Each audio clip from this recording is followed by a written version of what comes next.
It's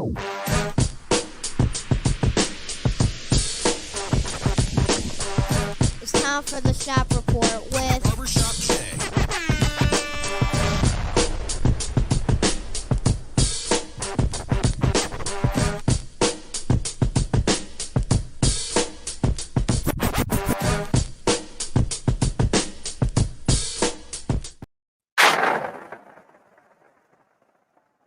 What up, sports fans? Welcome to the Shop Report. I'm Barbershop Jay. I'll be your host for the day. Here's what's happening. Of course, we want to remind you the Shop Report is brought to you by Rocket Digital Media. It's the one-stop shop for all your digital marketing needs. And, of course, now we got Eddie G's Cookie. Shout out to Eddie G's Cookie, baby. If you want a cookie that is good, that tastes good, and ain't got all that other stuff that ain't no good for you in it, hop on over to eddiegs.com and place your order today. That's right, eddiegs.com, and get you some of them snickerdoodles today, baby. Oh, and of course, let them know the BSJ sent you. And for my folk out there in TV land, if you want to leave your questions or comments during today's program, by all means, please do so, and we will throw it up on the screen. And y'all know what's coming next. If you're one of them folks that wants to leave a question or comment that's indignant or ignorant in nature, it won't be seen on this screen. Matter of fact, here's what you'll get. I got time for that. With that being said, ain't nobody joining me today on the program. Everybody is late as usual. You know what I'm saying? You take a week off, and this is what happens. You know what I'm trying to tell you? But it's all to the GO. We're going to roll solo till we get the rest of them folks in here, hopefully in the next 4, 5, 6, 7, 8, 9 minutes or so. But until then, let us start the show. We got 2 items on the menu for you today, and that, of course, is 1, Hoop Central, and 2, the Gridiron. And we'll do the Gridiron first. There was an article I was going to read. I thought I would have more people here present at the begin, but unfortunately, again, we do not. We're waiting on them. But in the meantime, the playoff games, listen, the NFL wild card round, I got a good friend of mine, okay? You all are pretty familiar with him by now. We've mentioned his name for a time or two on the program.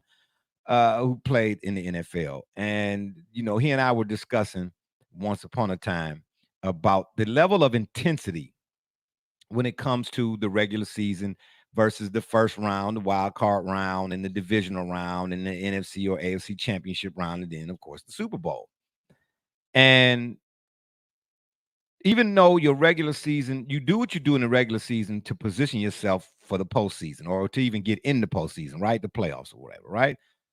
But once you get to the playoffs, the season is a new season. But the level of intensity, he said, in the regular season is at a 5. He said when you get to the wild card round, it's at a 15.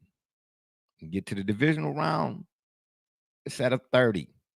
Get to the NFC or AFC championship, it's at 100. He said, and you get to the Super Bowl, it's infinity. This is why you see in games of significance,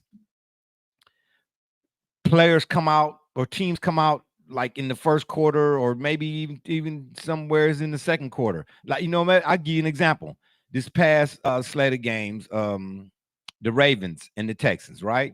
The score was 10-10 at halftime. And you're looking at that game, and of course, the Lamar Jackson naysayers, oh, he's a bum, he's overrated, even though he didn't won MVPs or whatever, he can't, you know, that talk, you know what I'm saying? The kind of talk Lamar Jackson get the kind of talk that's reserved for, to me, Josh Allen, despite him being a talent. We'll get into all of that here in a minute or two. But, yeah, Lamar ain't this, Lamar ain't that. And it was a tale of 2 halves. You seen him come out in the second half, and they blew the doors off the Texans, who, you know, blew the doors off the Browns. You know what I'm saying? I don't know why we keep talking about them.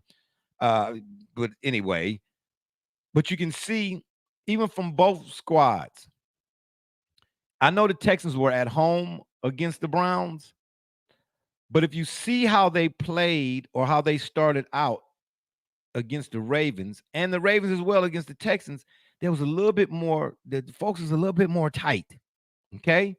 A little bit more intense, you know what I mean? The folks was making mistakes that they otherwise wouldn't normally make because the game, you can feel the magnitude or the intensity of the game. And you know that every possession, you know, could be that possession to win you or lose you the game early. I mean, come on, we've all seen it before, man. It could be early in the game and the play happened, you know, and the one that just stands out, especially if that team loses, then that's the first thing that everybody will go back to, in hindsight or whatever it is, right? So the level of intensity. And again, you looked at Lamar Jackson and the Texans and CJ Stroud, who's a dog, by the way, how they were playing. They were playing tight early on.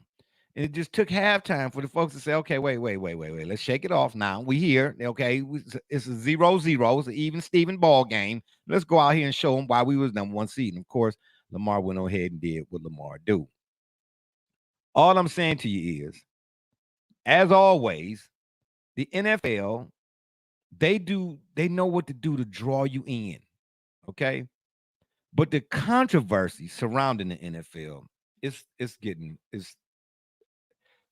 I don't mind controversy if it's organic, okay? But manufactured, no, come on now. That's unbelievable. You know what I mean? It don't make no sense. Fumbling the ball through the end zone, touchback, that rule definitely has to change. Okay? And the refs, come on now. What we doing here? I'd like to know personally, at what point will the refs be held accountable to the same tune or somewhere in the ballpark that players are held to when they say something, Marshawn Lynch, that, is not liked by the media, okay, or the bosses or the teams? They'll fine a player or suspend a player in a heartbeat. Look at Ryan Clark. He almost lost his job based on what he said about Lamar Jackson and Josh Allen. You know why that is, though? Because there's some with this ideology that's stuck. And everybody talk about me in the past. Man, please. 1855 is what it's looking like to me. Okay? What I'm saying to you all is this. These upcoming championship games, the NFC and AFC, don't put your money on them. And please, while I'm on the subject, don't take none of my picks to heart, okay? All right? Y'all see what I'm drinking. Okay? It's water. I'm just saying, but it's something in the water. All right. Matter of fact, let me take a sip right quick. Okay. Yeah. Don't use none of my picks to place no bets. Don't do that.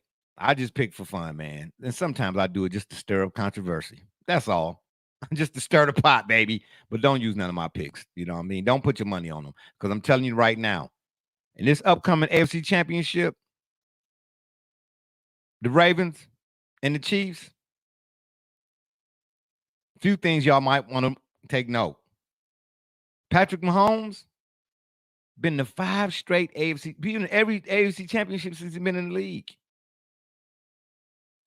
Everyone. But it's going to take a Lamar type to outduel him. All right. There was a time here in the middle of the season where I thought, Michael Jordan Cleats is looking pedestrian. A lot of folks, teams was making him look pedestrian, but he's still that guy. He's still that guy. And so is Josh Allen and the Bills.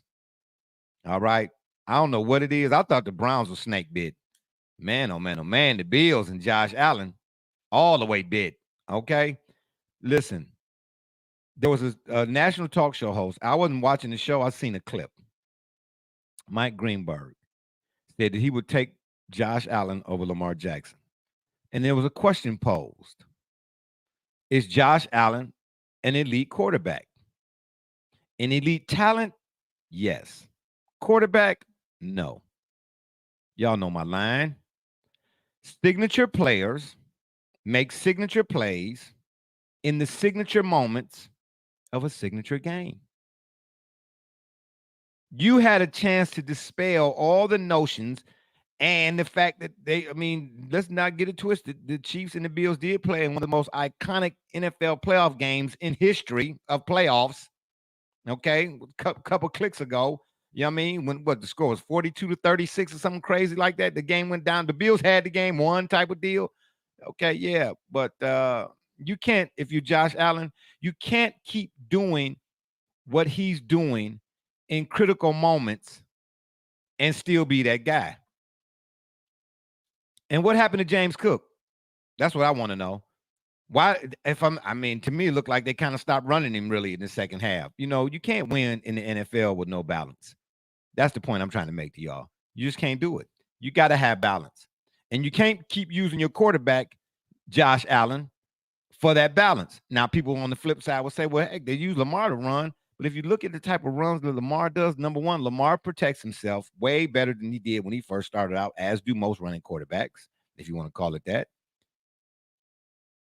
But Lamar is used in a manner in which when he runs, he really has a lot of space. Okay. Josh Allen is too loose with the football. I don't understand how you can be that careless. And I mean, you watch the film, don't you? Or is the film watching you when after the fact? I'm trying to figure out what's going on here. You can't keep being careless with the football, man, and folks keep calling you, considering you to be an elite quarterback. No, an elite talent, arm strength, all of that. The boy played at Wyoming. So playing in the snow and all that other type of stuff and being able to throw the ball in high winds and all of that, that's not his problem. His problem is between his ears.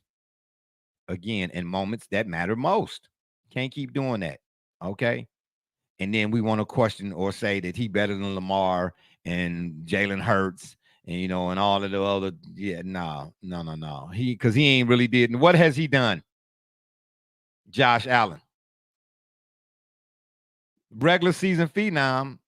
And as it stands the way it looks now, postseason flop. That's all I'm saying.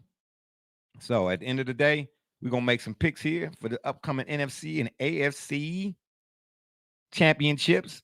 But we will, after the fact, revisit the wild card games that took place.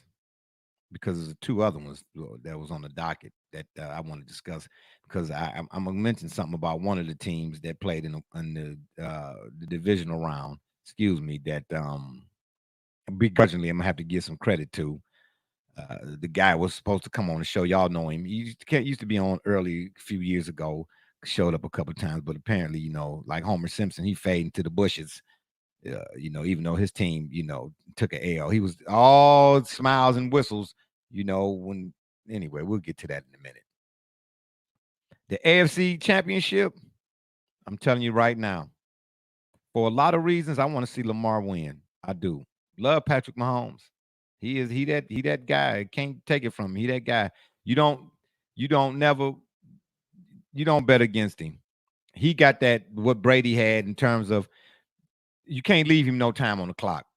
You know what I mean? And it's only in my lifetime, it's only a handful of guys I can say that about. Joe Montana was one, and I'm not comparing them. I'm just saying if the question is which quarterback, list me the quarterbacks that you in the game that you do not want to leave no time on the clock to. Mahomes is on that list. Okay, he on that list for sure. John Elway, Joe Montana, Patrick Mahomes, Tom Brady, and who else? I'd be hard pressed to find somebody else. Well, maybe Dan Marino, but nah, I don't know. I don't know. We talking about guys who won. No knock against Dan, but Dan didn't. He went to one and didn't go back to another one. We talking about guys that won at least one or two of the ball or them big boys. You get what I'm saying? But I don't know what the spread is.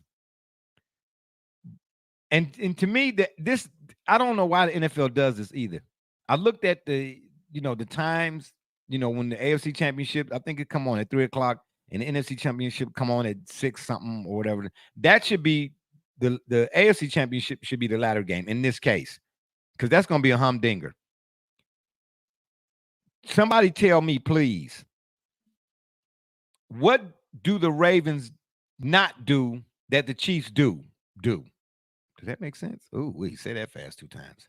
I don't know about you, but I ain't going to try that again. This is a pick 'em. If you ask me, this is a pick 'em. You can go up and down the list. Who has this? Who has that? Who has what? Who has what not? Who has the edge? I'm hard pressed to say who in this case. Who has a better defense? Would you say the Ravens? Who has the better offense? Would you say the Chiefs? Because for a couple of weeks back, in the regular season, Patty Mahomes was having trouble finding dudes who could catch the ball. Then all of a sudden, here comes the second coming of Jerry Rice. I don't know where this Rice kid came from, but he don't have no problem catching the ball. Mahomes done found him a new toy. And then Lamar, man. I listened to his post game after that win over the Texans, and it brought back to mind Kobe Bryant.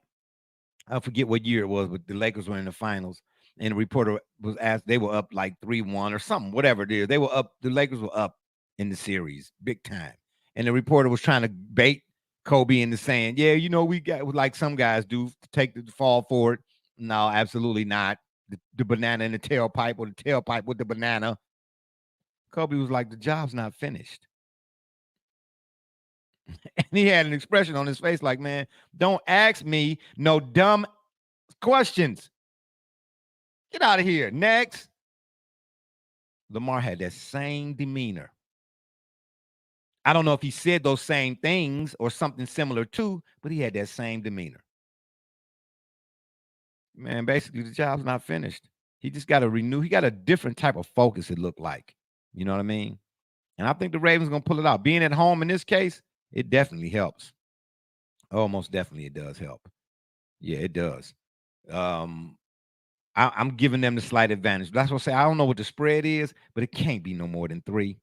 And if it is, at least if it is 3, that's the Ravens getting it only on the strength that they're at home. Again, from front to back on the defensive side of the ball, where are their weaknesses? The Ravens. Then on the flip side, on the defensive side, the Chiefs. Shout out. We got a man. We got somebody coming. Let's see who we got here. Oh, wow. Deep Gully. Yes, sir. How we doing? From CL Lumbus, I'm glad you could join us. Yeah, we're going to go to a commercial break here in a few. Okay. But right quick, what I'm discussing is the AFC and the NFC championship. Who I want the Ravens, obviously. But I'm saying for folks out there who picking, I'm using spreads and things of that nature. I don't know what the line is, but I don't think it's no more than 3 points in that game. And if it is 3, that's because the Ravens are at home. But on both sides of the ball, meaning both squads, who has the advantage? Meaning, who has the better defense? Ravens or the Chiefs? Who has the better offense? Ravens or the Chiefs? Who has the better special teams? Ravens or the Chiefs? You'd be hard pressed to say. I mean, the Chiefs defense, I think the Ravens defense is slightly better, from at all 3 levels. But the Chiefs defense has been playing way better this season than they had in the years past. That they didn't went to the Super Bowls or even the AFC championships previous. So I'm hard pressed, man. But it's gonna take a Pat Mahomes to beat the Ravens at home. And I say Lamar Jackson could beat a Patrick Mahomes. Yeah. You know what I'm saying? You need a John Elway or a Dan Marino to beat that guy on the other side, man. Because I just asked this question, excuse me, but I'll ask it again, so to speak. Not comparing them. But if I said, name me the quarterbacks who you can't or don't want to leave any time on the clock to, would Mahomes be on that list? Absolutely.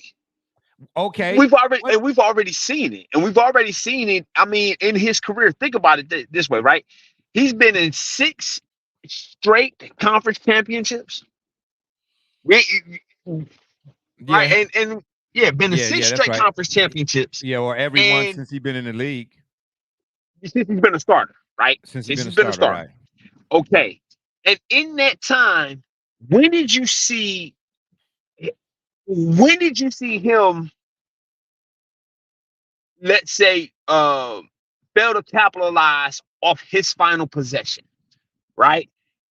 You get what I'm saying? When did he throw the errant pass or not convert and not put his team in the position to win the game, whereby it was left up to the defense? And ultimately, not to say that the defense failed them, but I mean, maybe when the better team won that day, it's because that team's offense made it happen. It wasn't because Patrick Mahomes did not engineer and put his team in the best position to win. You get what I'm saying? Yeah. I think this is a pick 'em, man. I really do. And to me, this should be the later game. If you looked at the, you know what? Yeah, hold that thought. I'm gonna hold mine. We're gonna take a 20 seconds. Excuse me. We'll be right back. I put that remote down.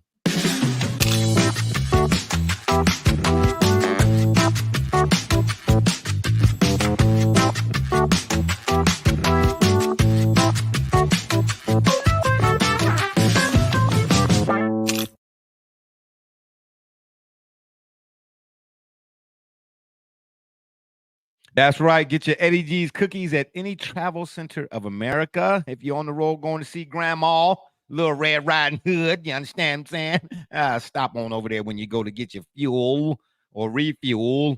Grab you a couple of them Eddie G's cookies, baby. Get them snickerdoodles. Shout out to my man Snowman. Snowman weighing in, giving us a holler. Hey, Snowman. Hi, Hey. baby.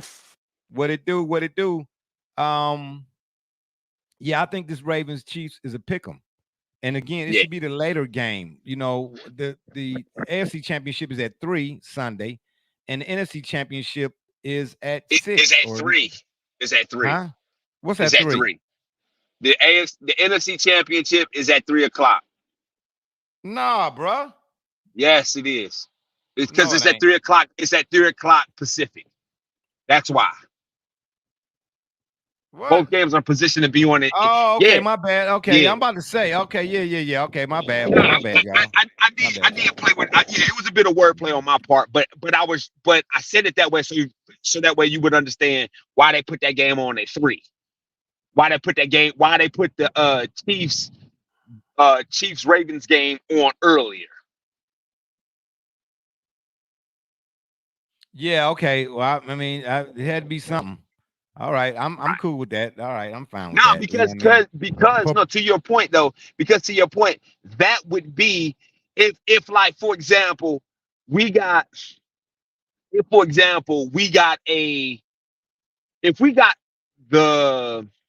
who played last week?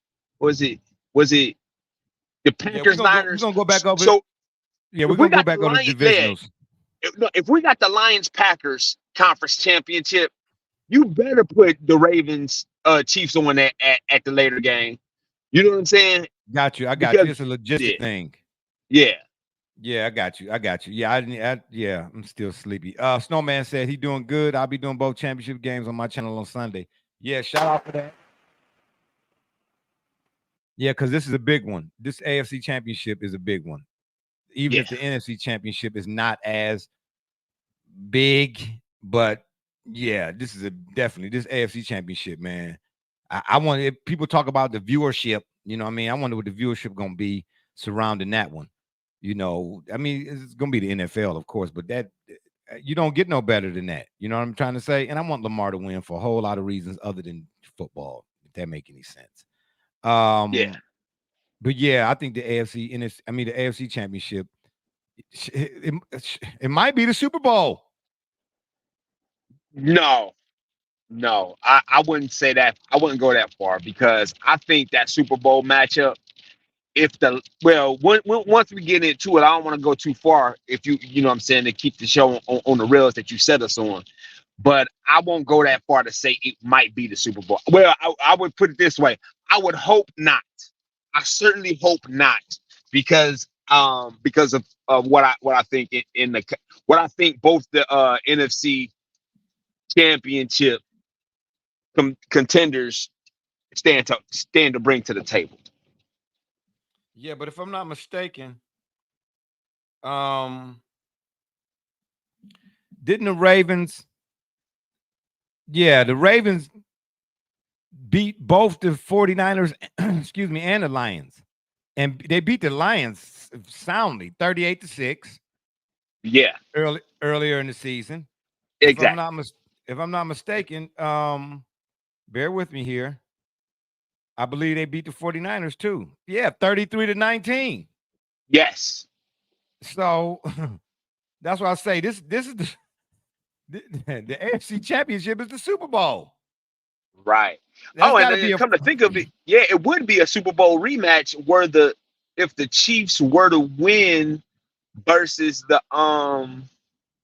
if the Chiefs and the Niners win, because that was the Super Bowl. That was basically a rematch of the Super Bowl 4 years ago. No, what do you mean? Was it? Yeah, it was the Niners versus the Chiefs. Was it? Yeah. Richard Sherman was on that Niners squad that went to the Super Bowl. Why? Why don't I remember that? What? Yeah, bro. Yeah. Oh, you talking about? No. Yes. The Where- Super Bowl. Wait, That was what Super Bowl are we at? Are we at? What Super Bowl number are we at? LV LV something. LV 58. Is it 58? Oh, Double J. There he is. Yeah, is it 58? I don't know. LV 123 or whatever that is. Yeah, if it's LVII, then that's 58. Okay, yeah, I guess. Yeah. I'm hit on the Roman numerals after 3. So I'm just saying. After that, it's a crapshoot. But the Chiefs, I thought the Chiefs played the Eagles. No. Well, that was last year. That was last year. The Chiefs the Chiefs been to 3 Super Bowls in Patrick Mahomes in the Mahomes era. Their first was versus the Niners. They won. The second was versus the Buccaneers. They lost. Mm-hmm. And the third was last season versus the Eagles. Okay, so you telling me in 3 appearances that Patrick Mahomes got 2 wins and 1 loss. Is that what you're telling me? Yes. Oh, yes. Okay. I mean, because the appearances mean everything depending on who we're talking about. I'm just saying.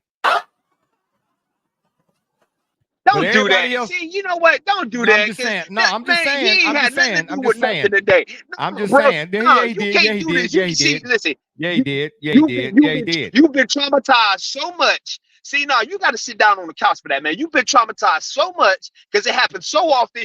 If it don't happen, then you make it happen. How did you do that? Traumatized. Traumatized and barbershop J ain't synonymous. I don't know what you talking about. I sleep good at night. It bro. ain't synonymous, but I drink me a glass of warm milk and 2 chocolate chip cookies. Eddie G's, baby. You've been listen. I sleep good at night. Because no. Because see, what I'm saying to you is see, no, you don't understand why I said that. You don't understand why I said that.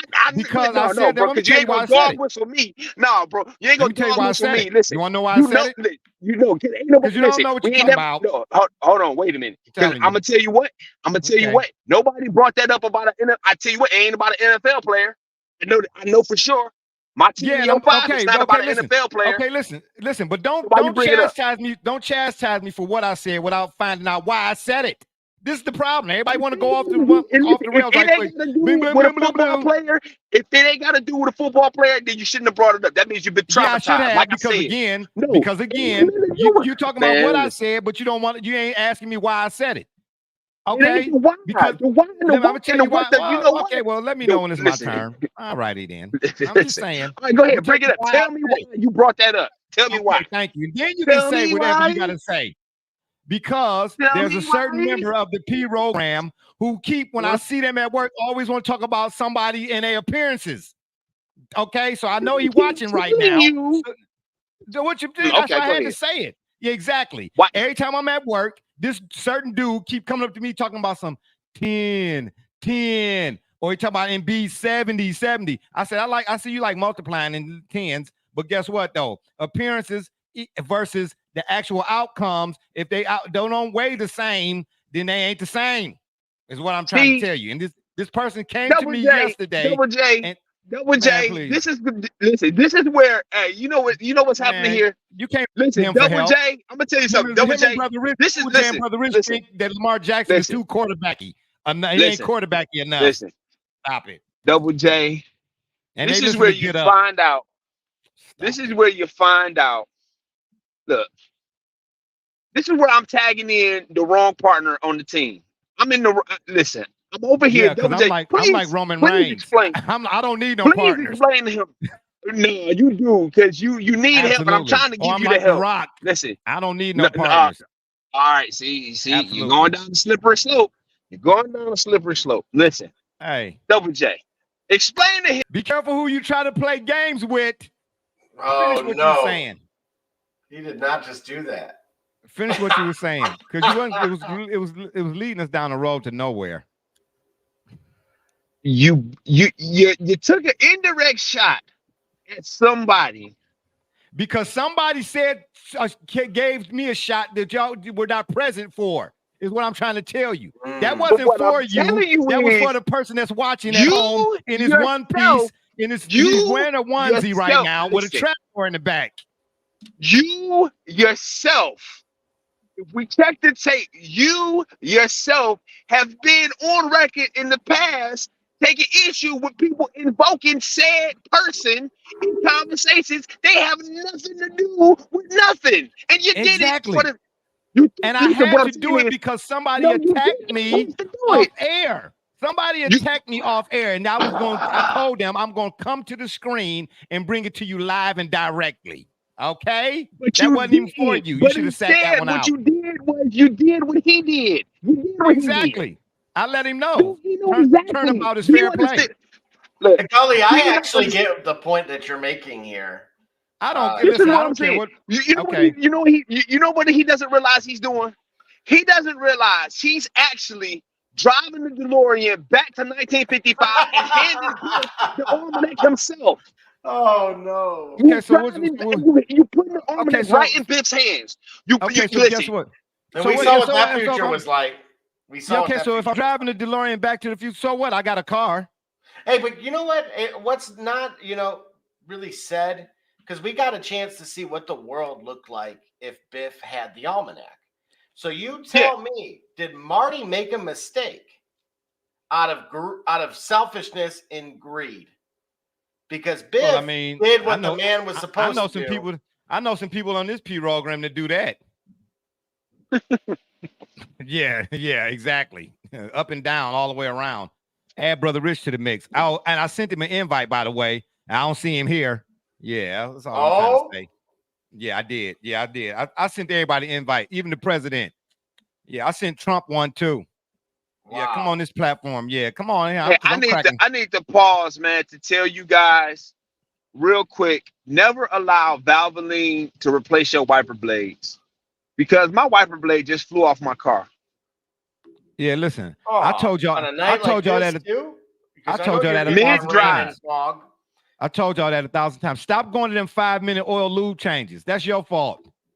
I actually Groupon, Gully. Groupon. I won't do free plug. All my oil changes come from them. Because they always have the deals. No, I mean, oil is their wheelhouse, but clearly wiper blades ain't. Well, here's the thing. Yeah, most of your auto parts stores like O'Reilly's or AutoZone, they'll come in. If you buy them, they'll switch them. Yeah, okay. Right on the spot. Yeah, somebody wants to switch this because I don't have a wiper blade. Okay, well, you should have put it on yourself. Meanwhile, back at the ranch, we're gonna get a little to some of this. Well, I know I'm not gonna get no sympathy from you. You're just gonna get burn. You're not gonna get no sympathy from me. Come on now, you know what I'm saying? Hopefully, it was on the passenger side. Yeah, I'm a Sandinistan gorilla. We'll get back to the other championship game. That's the NFC Championship, and we will revisit or rehash the divisional rounds: Texans at Ravens, Chiefs at Bills, Packers at Niners, Bucks at Lions. But before we do that, now that we have more people here, I wanted to now discuss what I wanted to discuss at the beginning, had everybody been here in a timely fashion. Okay, pink slips for everybody. Are you all familiar with appearances though? But we appear, but we got appearances. That should count for something, right? Yeah, it counts for how many times did you win? How many appearances? We got appearances though. Exactly. We appeared. You don't have more wins than you do showing up. I mean, anybody can come to the door, but if you don't knock on it, who knows? Hey, Gully, just so you're aware, I have a JPEG of the proposed lineup for Mania that I'm willing to reveal on this program. Wait a minute, now hold on. When you say proposed lineup, there won't be no wrestling revelations here, not today. You know what I'm saying? Man. Yeah, man, please stop it. Yeah, y'all do that for the I don't know what's the Butch Cassidy and Sundance Kid hour, whatever y'all calling it, or 10 Speed and Brown Shoe. I don't know. ESPN, the NFL, and Disney. What do they all have in common? Same ownership. Well, according to Julie DeCaro from Deadspin, The NFL is buying ESPN. Did you all hear that? You didn't know that? Well, here's what I've known for a while is that ESPN has been a major drainer to the Disney. Now, where it gets very interesting is that for those that have been to Orlando, myself had the opportunity to play there when I was a little younger than Aiden.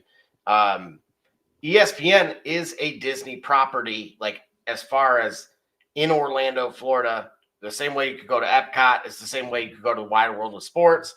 Yeah. Most events are held, they even have like a Thanksgiving Day type of or Thanksgiving weekend, feast week, I guess we'd call that, where they have a little bit of a tournament there.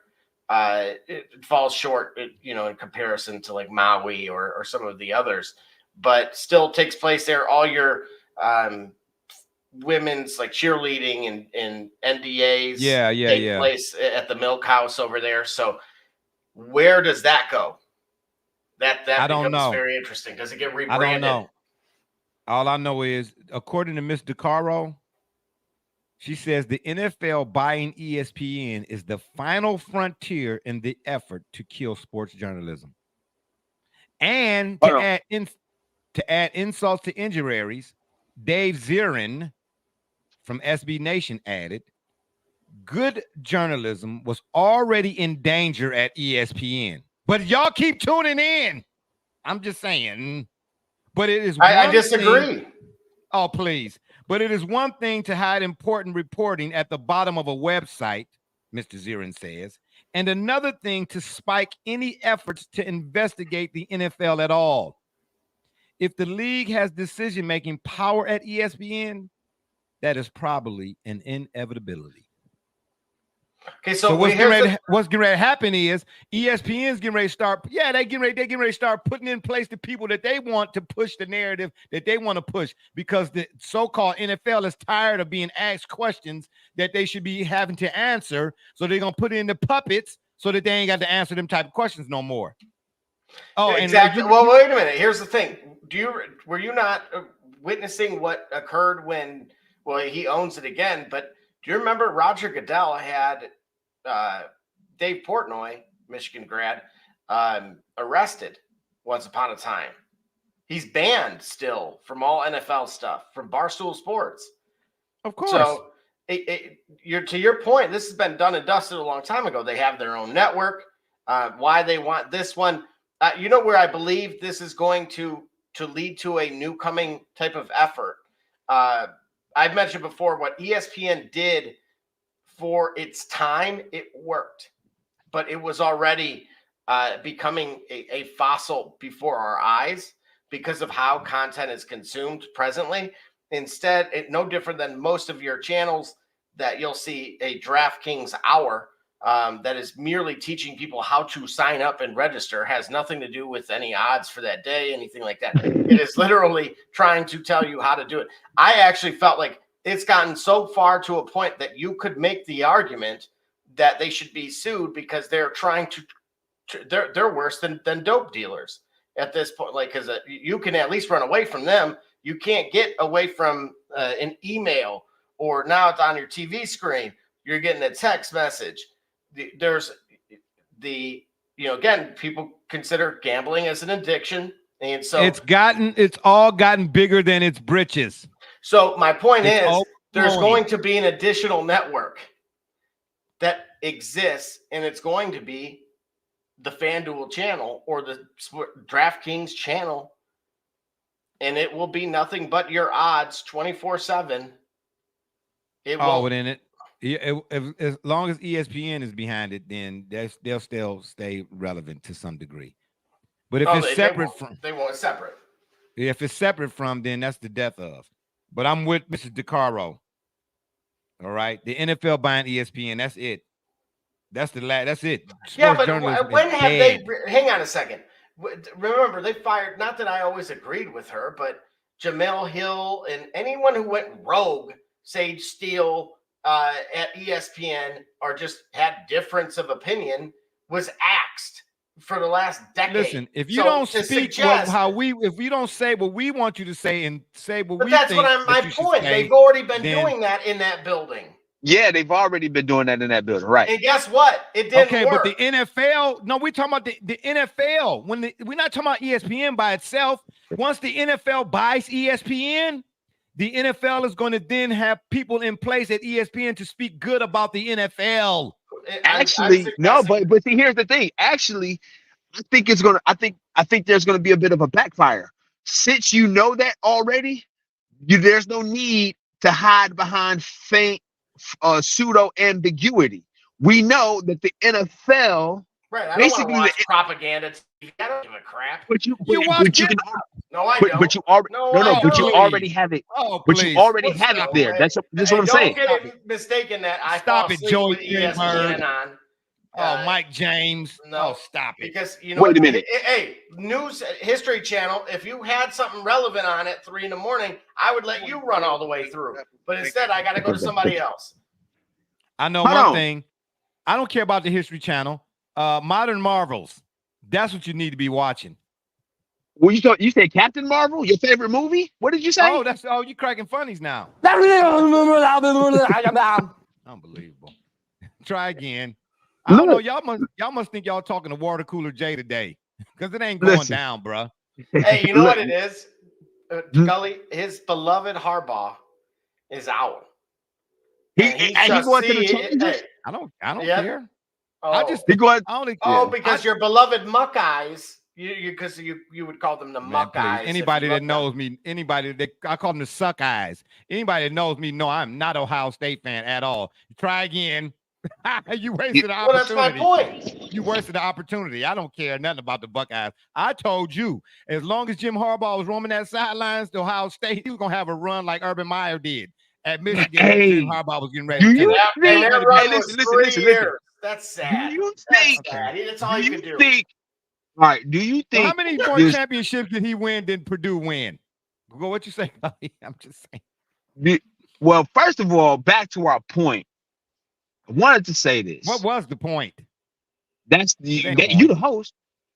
Exactly. Listen, that's what I'm trying to say. Disney ain't no point. With ESPN being purchased by the NFL only helps to clarify something. I don't think it's the death. I don't think it's the death knell that you might think.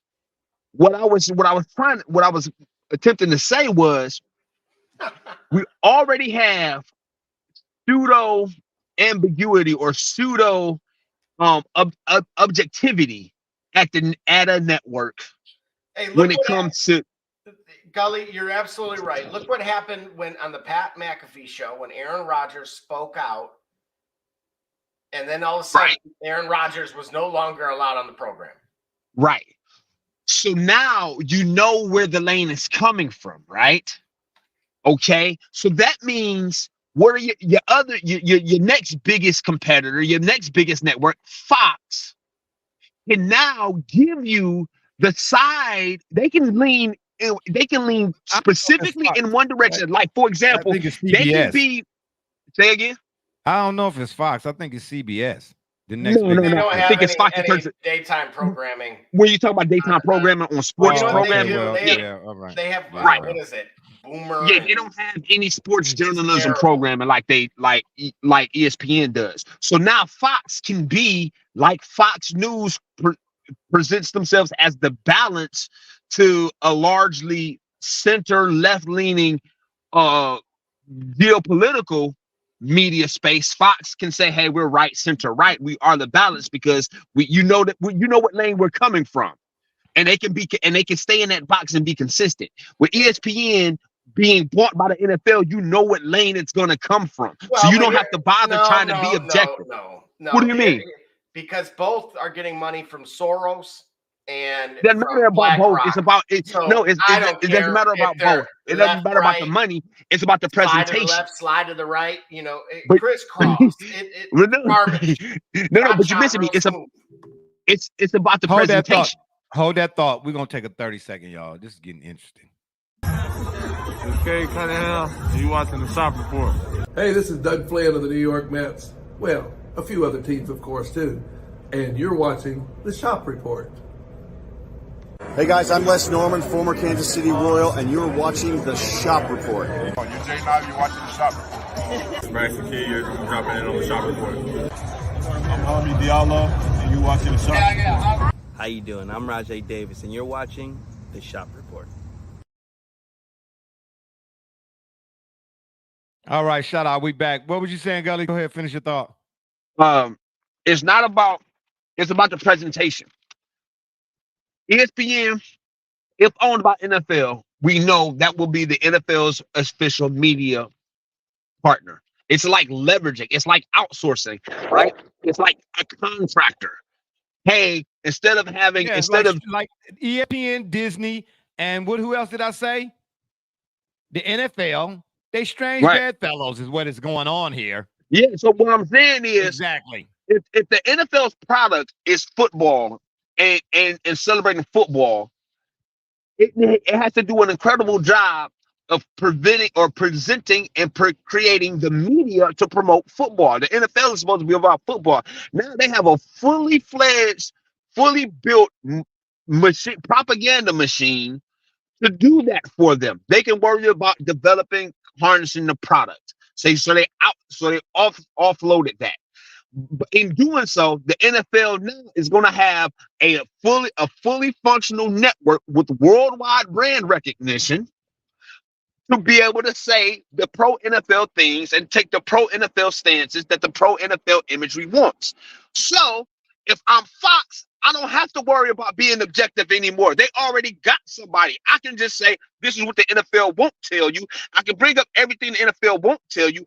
I can be the MSNBC to the Fox of the world, or I can be the Fox News channel to the NBC of the world, because I don't have to worry about being objective anymore. I can align myself in one pocket. The problem is you're going to have people, if you're on this network, you're going to have to speak one way. You do create a monolith in that way, but you don't have to worry about being objective anymore, because you already know the lane it's going to come from. Who was being objective in the what network is objective? Selective and objective, which don't make no. I don't see. Still don't. Nobody seems to be able to answer that question for me. How can you be selective and objective at the same time? It's like walking down the street with your shoes on the wrong feet. That's what it is. But you're talking about you walking in a single file line. Yeah, okay. Yeah. Anyway, I'll pull you over and give you the roadside test. Is what you need on that one.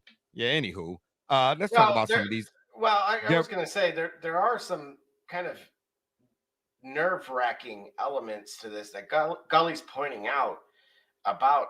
I wouldn't be surprised if this is a stepping stone move, meaning it's it's not the final chess piece, if you will. It's not. It may be check, but not checkmate. If you've noticed, something that I've been kind of vocal about is youth sports and the death of it as we knew it. We've been ad nauseum. It's called AAU. Well, sure, but that's just in one. I gave some stats on a prior show of a much broader issue post-pandemic, and what that does, if you are a sport like the NFL, you are struggling because, again, if what I've always questioned in the United States was, hey, every kid played soccer at 5 or 6, or, the majority of them did. Even if it were a year, why do they act by the time they're 15, 16 that they hated the game and or have no interest in viewership? The NFL is strangely walking that same parallel. The difference being the kids aren't actually playing it at all. And so if you don't go and purchase a struggling network like a Nickelodeon, where you've already hosted games, again, there's a deeper reach here that has to occur. With ESPN, that's the problem, part of it is the tentacles. Well, they're trying to reach. Here's the thing with the NFL Network, it's not on every, it costs extra, right? So that already cuts it out of the majority of the households. So with ESPN, on the other hand, it comes in most basic cable packages, most internet-based cable packages as well. And so what they're trying to do is keep their product, and again, propaganda, if we want to call it that, but have the ability to reach more of that broader audience that they otherwise didn't have. So yes, ESPN may actually look identical to what we see day in and day out, despite who's pulling the string in the background, but they may make a bigger, broader target towards kids with their product. The NFL used to be a draw, the biggest draw, and it still is a draw, probably the biggest draw. But ask me how much time the NFL didn't have to ask. The NFL didn't have to ask.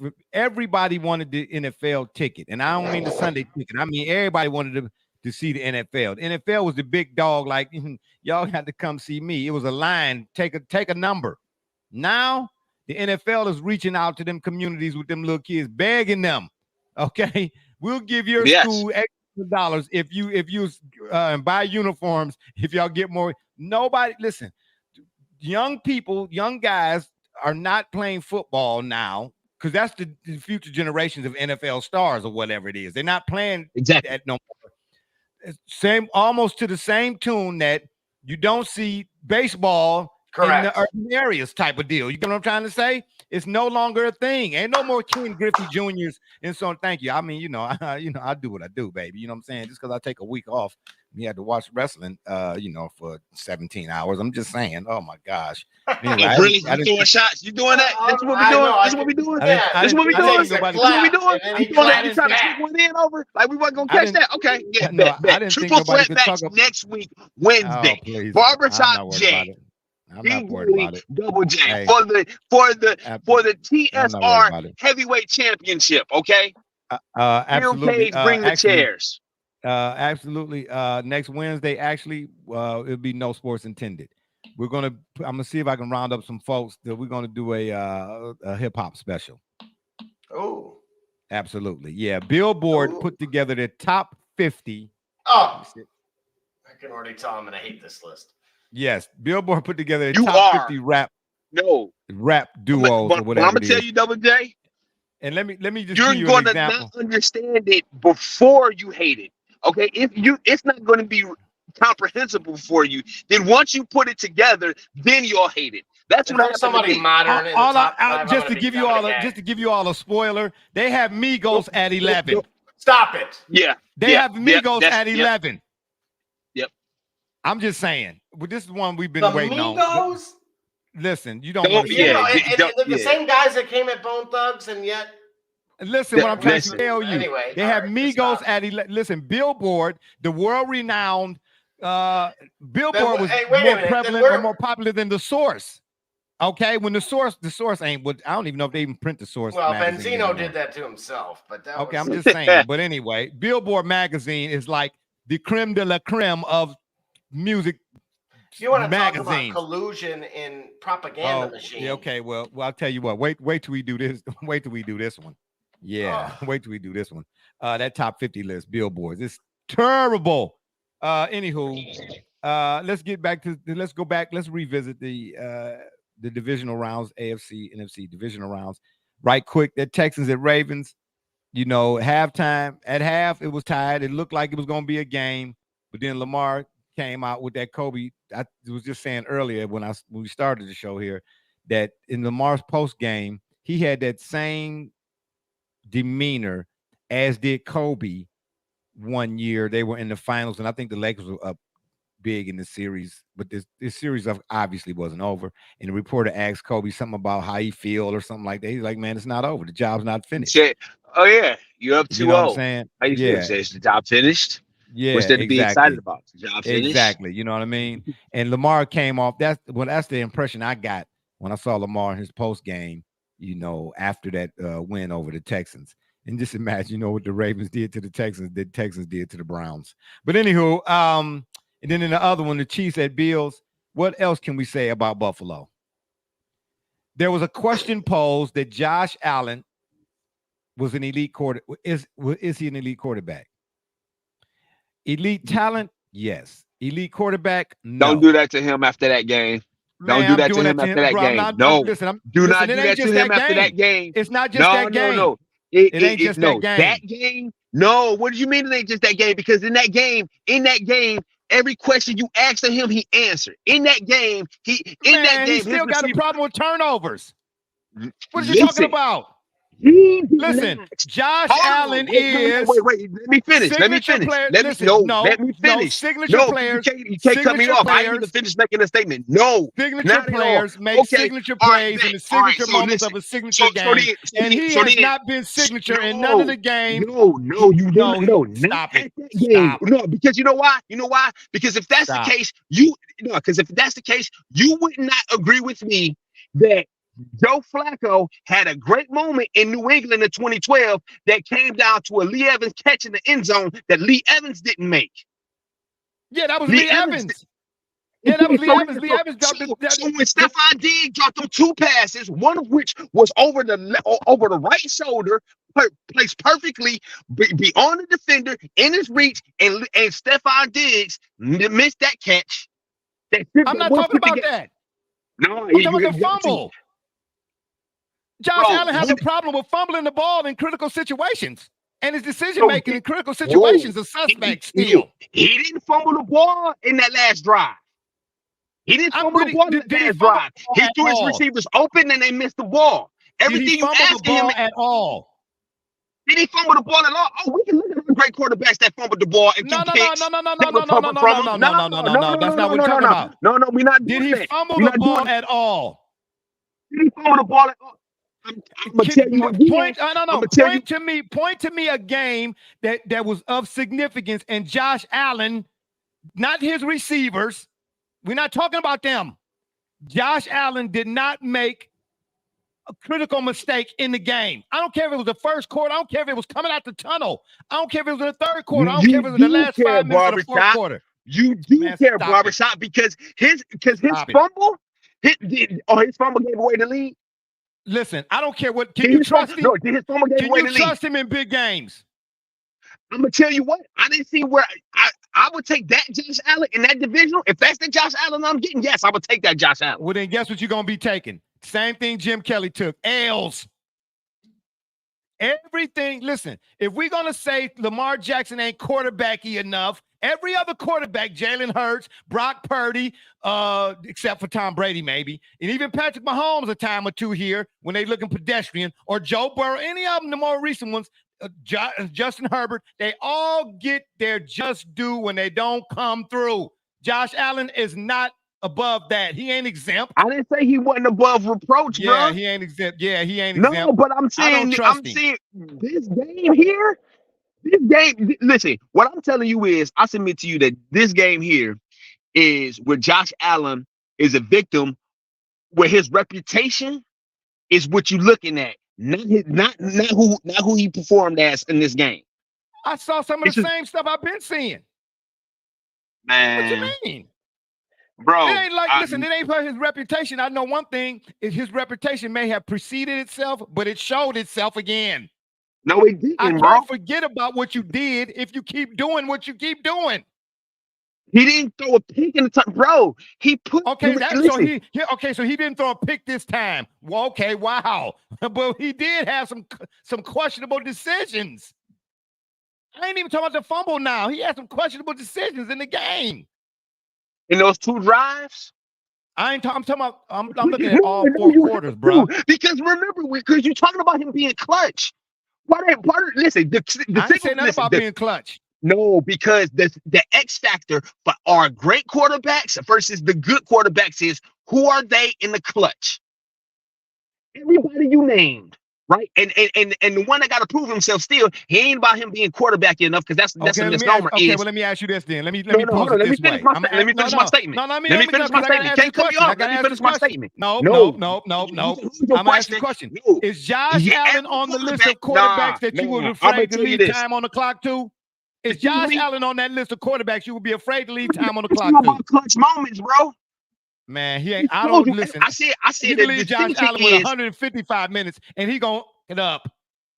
Really? Absolutely. They ain't been the hotel for him this season. He's a regular season feat now. I'm in a postseason flop. Dan Marino? Like I said. Dan Marino at least got to a Super Bowl. 1. I don't care. His second Josh season, Allen, none. I'm glad you brought that up. He got to his Super Bowl, his second season, and never been back. Okay, we call him great. We call him elite. And we call him clutch. Listen. No, you said that. You walked right into that Dan Marino thing. No, so I did not. No, I did not. No, I didn't. Yeah, you did. He passed for all. I still stand on what I said. He passed for 500 yards, 5 games in the regular season. And for 17 years, he could not get back to an AFC.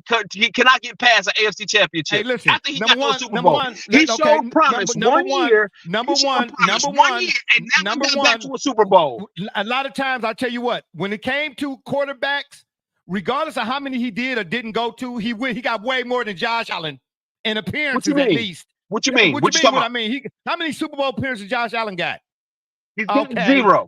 Okay, 0. So secondly, more often than not, the style of play back in that day, Dan Marino most often than not outdueled most of the great quarterbacks that he played against. But he had other things fail him that were not of his undoing. Okay. Double J. Please give me some. Give me some conference championship games. And other than Mark Duper and Mark Clayton, okay. Dan Marino really ain't had jack. Keith Byers was all right. He never had a running game. Bernie Parmalee ain't going to fix that. So would you say that Stephon Diggs is probably a better receiver comparatively speaking than maybe many of the receivers that Dan Marino had? I'm not taking him over Duper or Clayton. I'm not. So you're not over Duper or Clayton, but that's the guy that he had to rely on. But in this, put him in a position to win, and he Josh didn't do Allen, it. Stephon Diggs is Stephon Diggs a Pro Bowl receiver? That's what he had to work with. Okay, but is he a Pro Bowl receiver? This ain't no Duper and Clayton comparison by now. But at the end of the day, if Duper and Clayton was Pro Bowl receivers and Stephon Diggs was a Pro Bowl receiver, then okay, there you have it. Then they the same. All right, so he had a Pro Bowl receiver. Listen, man. Say again? This Stephon Diggs a Pro Bowl receiver? I certainly think he is. Okay. So he had enough talent at that position. And what happened to James Cook? The Buffalo Bills do not play with offensive balance. They are too Josh reliant. Remember, I asked that 28 years ago on the program. Are the Bills too Josh reliant? So if they too Josh reliant. Can I ask you this? Or more so, can I frame it this way? If he is not the problem, he ain't the solution. Correct. Great quarterbacks are supposed to be the solution. Am I right? Historically speaking. Yeah. So okay, when you put those together, your outcome is he's clearly not a great quarterback then. He is an elite talent. He's a great talent. He's not a great quarterback. Okay. That's my contention. Just based off of, because this is where the double standard typically kind of arises as it pertains to him. The way that it historically has hovered over Lamar Jackson. Who leave Lamar out of this. Well, no, I'm gonna throw him in. Why? No, don't do that. Leave Lamar out of this. Remember, Remember, Lamar ain't quarterbacky enough. We already know Lamar ain't quarterbacky enough. Lamar ain't quarterbacky enough. If they lose this game, are we having this same conversation in a week? Nope. No. Why? Because Lamar don't make the mistakes that Josh Allen make. Okay, he hasn't in the past. Yeah. So when the Tennessee Titans went into Baltimore, when the Tennessee Titans went into Baltimore and went into Baltimore, that's why being as Lamar was hurt as they are. You mean the year Lamar was hurt? What about Mahomes? Mahomes wasn't hurt against Tampa. We're not talking about Mahomes. No, and Mahomes was not. His offensive linemen were hurt. His offensive linemen were hurt. That's why if Mahomes was hurt, wait a minute, his offensive line was hurt. Yes, he darn near, because Reed kept making him do no tush push, and he rolled his ankle in week 4. And his offensive linemen were hurt. Both tackles were not out in that game. That's my point. Is that not only was his ankle hurt, he couldn't run. Listen. All of this don't do away with the fact that Josh Allen is overrated in big games. Overrated. Overrated. What he did. They should have fallen off a cliff. We went through their schedule. Now, here's the problem with what we did. We went through their schedule, said they were going to win 2 out of the last 6. They, of course, went on to win maybe 5 of the last 6. The problem was, as we're seeing right now, who they had beaten, which seemed like a big deal at the time, they're not here either. Who are you talking about? Cowboys. They were playing the Eagles at the time. Man, they don't. Oh man, they Jerry, man, don't mention the damn man. Cowboys, man, stop. Miami. Stop, man. Cowboys overrated, man. Stop it, man. The Cowboys is overrated. Regular season phenom. That too. Dakota, regular season phenom. Tony, listen. You look at the Cowboys; they get the same result as do the Browns every year. Stop. Yeah, they win all their regular season games and put up 88 points a game until they get to the playoffs. Stop it.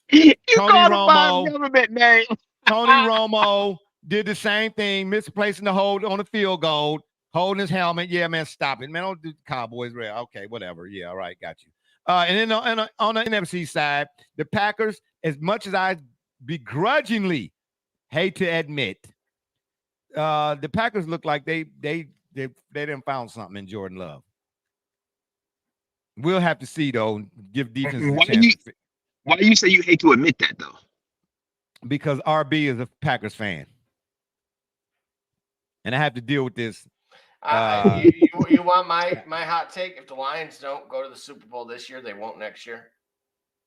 Oh, that's a fact. How's that a hot take? That's a fact. I don't think they win the division. As cold as this water in my car, man. Well, wait a minute. No. Here's why. I don't think they can replicate what they just did at all. Listen, so help me understand something. You live in Michigan and don't like Rasheed Wallace or the Lions, but you love the Browns. All right. No. I'm pointing out that they won 11 games, or 11, which should have been 12, and that a lot of that came down to the fact they were playing hurt teams. What? Within their own division. Fields wasn't there one of the games. Second game, he had just came back. All I see from the Lions, he nearly beat him. Would have me question. Well, he nearly beat the Browns, and that didn't stop y'all from talking about Super Bowl. Justin Fields, that is. Anyway, the only question I have about the Lions is their secondary. And Baker almost pulled it off, didn't he? But as they say, almost only counted hand grenades and horseshoes. Oh, well. Yeah. The Rams was right there. Sutton is awful. Amon-Ra St. Brown ain't. No. I'll tell you what, Amon-Ra St. Brown ain't dropping no passes, Stefan. Yeah. You can count on Amon-Ra. He's kind of reached his Des Bryant moment, huh? Anyway, it was a catch. I'm just here to tell you it was a catch. Yeah. Anywho, on the NFC Championship side, I'm telling you right now, I don't. The AFC Championship is the game. Watch. Why? Because what do you mean? Lamar Jackson, Patrick Mahomes, are you serious? Man, that game is the Super Bowl. Man, the Ravens beat the Lions and the 49ers, beat the brakes off both of them in the regular season. 38-6, they beat the Lions, and 33-9, they beat the 49ers. So, again, based on history. The Chiefs and the Ravens are the Super Bowl. I'm just trying to tell you. The only reason they're going to play the Super Bowl after this is because they already been scheduled to have it. I mean, tickets already been paid. Lions beat the Chiefs. Okay, I'm trying to. What you want me? Was that an Eddie G cookie moment? I didn't. No, I'm just letting you know. Well, you're saying, the Ravens already beat these teams. I said the Ravens beat the doors. They're going to play. Okay, but the Ravens beat the doors off both teams at home. Okay, either way, that's what you're supposed to do when you're at home. You don't let nobody come in. You don't let Dave Chappelle come in and put his feet on your couch, Rick James. You don't do that. Your couch. You don't do that. No. Charlie Murphy. All I'm going to say is if there's no Deebo Samuel, then the Lions have a very good chance of winning. Green Bay just showed that, and they didn't have half their lineup. So. Oh, wow. Now all of a sudden we're Jared Goff fans. No, not at all. Oh, so what are we saying? I'm just saying, I Jared really Goff don't. is what Jordan Love is? Yeah, which is average. Oh, you think Jordan Love is average? Oh my. RB, did you listening to that? Okay, so I ain't He doesn't have to be great. It's the group around him. Let's not pretend that Green Bay didn't have A.J. Dillon and Aaron Jones, that they didn't have Jaden Reed, who's a stud, and anybody who's watched Michigan State games knew that. Listen, all I'm saying is, with Patrick Mahomes, you can't leave no time on the clock. With Josh Allen, you can give him 60 minutes and he gonna steal. No, and this is my problem with Mahomes' group around him. Those receivers suck. He found it. He got a new toy in Jerry Rice Jr. Yeah, Rice. But you know what? Do you know what Jerry occurred? Rice Jr. He ain't dropping no Stephon Diggs. Do you know why they even got him? He went with Mahomes and did a workout. And Mahomes said, find a way to draft this kid. So they drafted him around early. Yeah. So who are we making who are our picks for? Because we still got a whole nother. We got to get to Hoop Central. I'm going with Gully's theory and what the Super Bowl logo looks like. So that's not his theory. How the heck is it his theory? No, that's not my theory. I don't want to sign up for that because I don't want that to be the case. What do you mean? We talked about that last week. I posed the question. You want me to go back to show you the show notes? I said, according to Aaron Rodgers, Sharon, whatever you want to call her, him, them, I don't know. Wait, he said that too? Yeah, he said that. We talked about it on the show. Where were you at? Yeah, okay, no wonder. That's what you were doing. I thought you were taking credit for it. I'm not taking credit for that. No, I just posed the question because he posed the question. Oh my gosh. Yeah, anyway, who we got for the Super Bowl? I'm with Rodgers. Oh boy, I'm not surprised. Who we got for the Super Bowl and who we got winning? Ravens and Niners. All right, so you think Ravens, Niners? Yeah. Ravens beat the Niners again? I don't see why not. Jim Harbaugh ain't on the sideline. Nope. Yeah, John is though. John is. You know what I'm saying? We know how that go. Jim can't beat John. So what do you think then? So do you think the Ravens will first of all win the AFC Championship? We picking them past the Chiefs. Why? No, I'm picking them. Yeah. Why? Because again, at all levels, I don't what are the Ravens' weaknesses?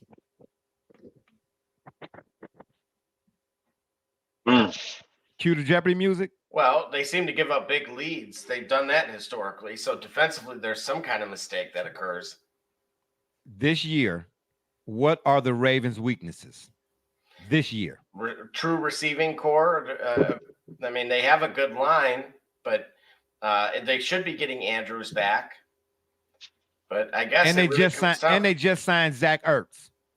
No, Lions did. The Lions did? I thought the Ravens did. Okay. All right. The Lions signed Zach Ertz. Okay.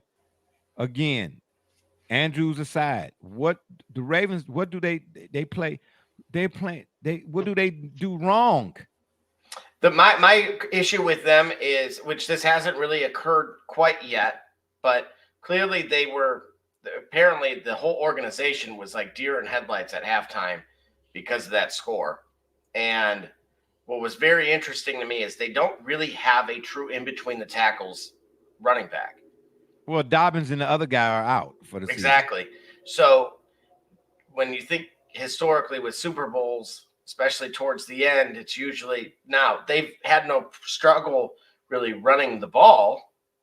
Yeah, because they were like what, number 1 or number 2 in the league in rushing. And that's the interesting point. I mean, is this just simply they are so far above and beyond, but that when they've gone against good defenses, they've shown really not even just limited to this year, but historically they give up big leads. Okay, who did they give up a big lead to this year? Oh, okay, well, and they nearly lost to the Rams too. Okay, but then so did the Lions. Nearly lost to the Rams. That last drive, Matt was coming. Yeah, the Rams were right there. They were on the precipice of field goal range. Yes, they were. Yeah. No, and I remember who's McVay. That's what I'm trying to tell you. That's why I thought the Rams would win, to tell you the truth. They were right there. Had the Rams won, we'd be having a different conversation. But it is what it is. Right now, I agree. I'm picking the Ravens. I'm just, I'm picking the Ravens. I trust them. I trust the Ravens. They got John Harbaugh. They got Lamar Jackson. I tell you what, be the Kansas City Chiefs and play Lamar Jackson, play him in the zone. Play zone against him. That's what you do. Yeah, okay. Yeah. So, again, who we picking in the Super Bowl and who we picking to win it?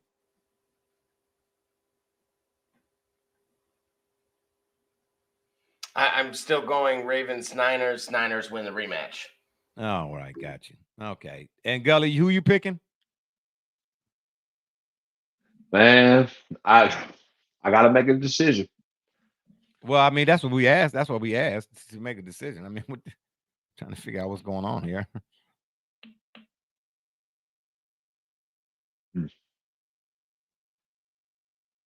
Cue the Jeopardy music. Yeah, you might have to, because I'll put it this way. No, it's red. Bro, Ravens at home, Lamar Jackson. I think he can do it. What's the Chiefs line in show. that game right now? What's the line? That don't matter to me much. They ain't gonna convince me. Hearing the line won't convince me one way or another. But it is no more than 3. I guarantee you that. And if it is, that's because the Ravens are at home. So they giving 3 to Kansas City probably.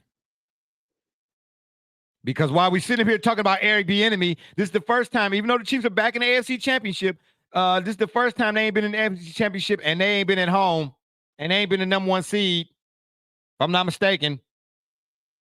Yeah, so that doesn't mean much. So Lions are a 7-point underdog. Of course. And Baltimore's a 3.5-point favorite. Yep. I told you. All right. So it's 3.5. All right. Watch what it be come game time. Yep. Okay. So Chiefs 9. No, I'm gonna go ahead. It's Freudian. All right, I'm gonna say it. Chiefs Niners. Okay. Well, on that note, we're gonna talk some hoop basketball then. Why not? Let's keep things rolling. Hoop Central, y'all, up next. But you know what? We'll take another break right quick. Yeah, because this right here, this is getting unbelievable. Eddie G's, y'all. Get you some snickerdoodles, baby. I'm Jordan Gudeman, and I'm the founder and CEO of Eddie G's Cookies. I was first diagnosed with a nut allergy when I was young. At the time, there weren't a lot of labeled items that said if there may contain nuts or there are nuts in the food, so my brother and sister and I baked a lot at home, and we enjoyed treats from mixes and things like that, but I noticed that it was not the same as what my friends were enjoying, and I started making up my own recipes. When it was time to pick a career, I decided to start a bakery so I could share my treats with everybody else. When I started creating my recipe, I was taking in all the things that I thought I was missing out on. A soft, chewy center, a crisp outside crust, and a taste that is just like it came out of the oven at a bakery. When I put all those things together, I had come up with a recipe for a dream cookie. Eddie G's Cookies only uses the finest ingredients. We have all natural flavorings, no preservatives, and every cookie is made in a nut-free environment. The best part about Eddie G's Cookies is that they can be delivered right to your door. You can share them or not. We won't tell.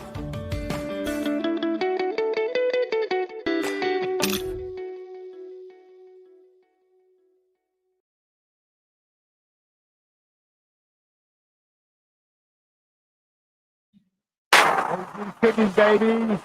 When you're on your way to grandma's house, you know what I'm saying? You see that TA over here off the side, the road, to the left or to the right. Make sure you stop at the Travel Centers of America and grab you some Eddie G's Cookies and tell them I was listening to the shop report. BSJ told me I could come get this way and get some cookies today, baby. Hoop Central, y'all. Anywho. All right. NBA Rookie of the Year. Chet or Wemby? Nobody's listening? Nobody's mics is on? Mics are muted? Okay. Chet. Shout out to Miss Alva. She's weighing in. He says, speaking of Hoop Central, Pistons are about to win against Charlotte. I just want to point out that. Yay. Well, Yay. wait a minute. Hang on a second. They force-fed Cade Cunningham. Did he play today? I don't know. Probably not is my point, and yet they're winning. Strange. Oh, wow, really? Well, there you have it, ladies and gentlemen. There was our Detroit basketball Pistons moment, but they don't like Rasheed Wallace over there in the Alva household. Imagine that. NBA Rookie of the Year, Chet or Wemby? No takers again. Why you say Chet? Well, I say look at the team's performance. I mean, a rookie, at some point, you remember basketball is a team sport. So individual talents in complement with contribution to a team's success, I think matter. So that's why I would pick Chet over Wemby. Yeah. And speaking of Chet or Wemby, I still say, and I talked to a guy, I don't know if you all know, the guy works with me. His name is Frank Happy Dobbs. He used to coach it. He played at Villanova, actually. He and I talk basketball very frequently, or quite often, I should say. And I was talking to him last night we were talking about Wemby or whatever. And he said, man, that guy's coming. Yeah, I believe that's true too. But I've long since said everything about the game of basketball, in particular the NBA, has changed. Players are bigger, stronger, faster. We've heard that, yada, yada, yada. Everything, the rules, everything has changed except the dimensions, except the basket height. I watched Wembayama dunk. Man, that is ridiculous. They should change, because you'll make the JJ Barea spoke on this years ago too, by the way. They should change the height of the basket, man. If the average height of an NBA player is 7 feet 55, then there's no way in the world that the rim should still be 10 feet. I'm sorry. Make it more difficult, a shot or jump shots or whatever the case may be, and by raising the height of the rim. Period. Man, these dudes is too, come on, man. Wemby looking, man, stop it. You put his whole elbow on the rim and his feet not leave the ground. Stop. We got a couple comments rolling in. Once again, Mrs. Alba weighing in. She says, sir, I like Sheed, so let's not put me in the group of not liking. Oh, absolutely. You're double Jason. And then she says, also, Cade did not play. He is still on the injured list. Oh, no wonder. So Cade is the de facto leprechaun for the Pistons right now. Or should I say 4-leaf clover? Yeah, all right. Anyway. Right, meaning his absence. That's the whole point. Right, yeah. As the game and players grew over the years, this is from NBA, there occasionally were calls to raise the height of the hoops at more advanced levels of play in order to make hitting the shot more difficult. Yeah, I'm all for that. That's what they should do. You know what I'm saying? And Chet, too, I say, by the way, winning Rookie of the Year, even though he's been in the league 10 years already. But, like Ben Simmons, everybody's favorite. Oh, and Brother Rich, don't send me no more pictures in the Discord of Zion Duncan. I don't want to see that. Talking about, look at that. And I'm not impressed by Zion Duncan. What I'm impressed is the fact that he didn't have a hamburger in his hand, a Big Mac. Man, please stop it. Hungry hippo. That's what that dude is. I'm trying to tell you. Absolutely. Hungry hippo. I said it and I'll say it again. Hungry hippo. Absolutely. You know what I'm saying? Talking about he could. And then we got dudes on here talking about because Embiid went for 70, he could dust Shaq. Man, stop it. Speaking of that same night, Karl Anthony Towns went for 60. Do you remember? Who was that? For the center / power forward for the Timberwolves. Who is that? Oh, you being messy. You said, who is that? Who? Duo. Who were the last two players to score 70 and 60 in the NBA in the same Shaq night? and Kobe. And guess again, they weren't on the same team. Well, you said duo. Right. Yeah, meaning pair of players. Oh, yeah. No, you said duo, which naturally one would think that they were on the same team. Same team. Yeah. Hello. Okay. Well, I said they weren't on the same team. Yeah, you said that after I gave my answer, after you said duo. So try again. Yeah, so you need get a free do-over. pass. There you Oh, go. please. You get an easy Man, pass. Oh, man, please. What's the question? Yeah, exactly. What duo who did play on the same team but are together but had the same point amount of points? Oh. Just saying. Embiid scored 70. Cat scored 60. When was the last time that occurred in the same night in the NBA? Who were the two players that one scored 70? You should have led with that. 60? You should have led with that. Larry Krystkowiak and Roy Tarpley. No. David Robinson. Close, but no. The first name is David, though, of one of the players. Oh, David West. Talbot. Nope. Wait, who did David Thompson? Say? Yes. David Thompson. One. That's half of our pair. Okay. It's cold out. I've been to their arena is the second person. Oh, he talking about Teddy Pendergrass. Oh, Claude, have mercy. Right. You about to sing a love song? Dude? I'm just saying. Are you trying to serenade Mrs. Album? What do you mean it's cold out? He talking about it's cold outside. No, well, oh, please. It's cold as Gerard Mayo? Ice. George Gervin. Thank you. Thank you. Oh, wow. I would have thought David Thompson, George Gervin. There you go. What did they do? They were the last two players in the same night. One to respectively score 70 for one respective team, and the other one scored 60. But I mean, they said Embiid went for 70, 18, and 5. He's the first player to go for 17, 18. I didn't know 17, 18, 5 was a stat until I read that.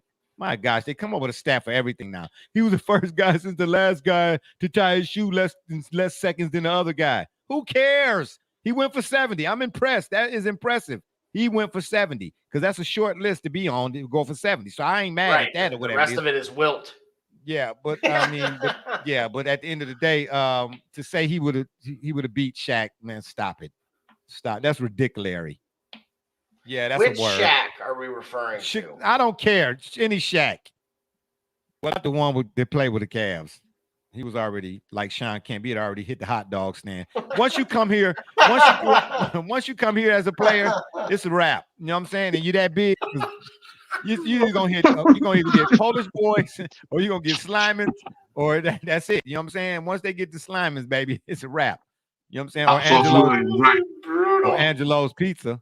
Oh, man. That's all we got to do. Take you to Angelo. Listen, if I'm the opposing team and I want to get the other guy's best player, you know what I'm saying, have him not ready for the game, I'm taking him to Angelo, Slimans, and I'm getting him some Polish boys. Holla at your boy. You'll be like, man, he had an off night. Yeah, because he was too busy puking up the dog. Yeah, right. He had the Polish boys, baby. That's the kryptonite. Yeah. Adam Siakam. Do the Pacers have enough now to be championship contenders? When Halliburton proves he can, speaking of records, don't you dare. Go ahead. I wish you would. You're telling me that Halliburton can't break can't maybe top 5 assists in a game? He had about 25 assists in a game. What you mean? What are you saying? He had 32 over 2 games. Not one. He had 20-something assists in one game. What are you talking about? Go it's look not it enough. up. Oh, really? When guys like Colin Sexton are averaging 5 a game, 20 in a game, that's what's really interesting to me. So let me ask you that. We talk about all these scoring till we're blue in the face. And the problem is, why is it not in a game full of scoring? Why is it not dime related? Correct. Absolutely. Exactly. Absolutely. Oh, did you hear what I said? Remember now we talked about once upon a time we were talking about Kyrie? Yeah. And I said if today's players are so much better, and this ain't no knock against Kyrie, I'm just using him as an example for what I'm about to say. I said if today's players are so much better at certain positions, that one in particular, than others, then the bar should be raised on averages and dimes in particular. 6 or 7 assists for a guy who's ball dominant is unacceptable in today's game with guys being so much better. 10 or more should be the bar. And 100%. I used Kyrie as the example. I said, don't tell me he's not capable. I said, a guy like Kyrie, he should average way more than 5 or 6 assists a game. And I pointed to that Celtics game where he had 18. Shucks, Rondo used to get you 10, and he can't hit a bull in the backside with his jump shot. He can't score. Halliburton is setting a new standard in dimes with these new age players. Yes, 10 should be the minimum.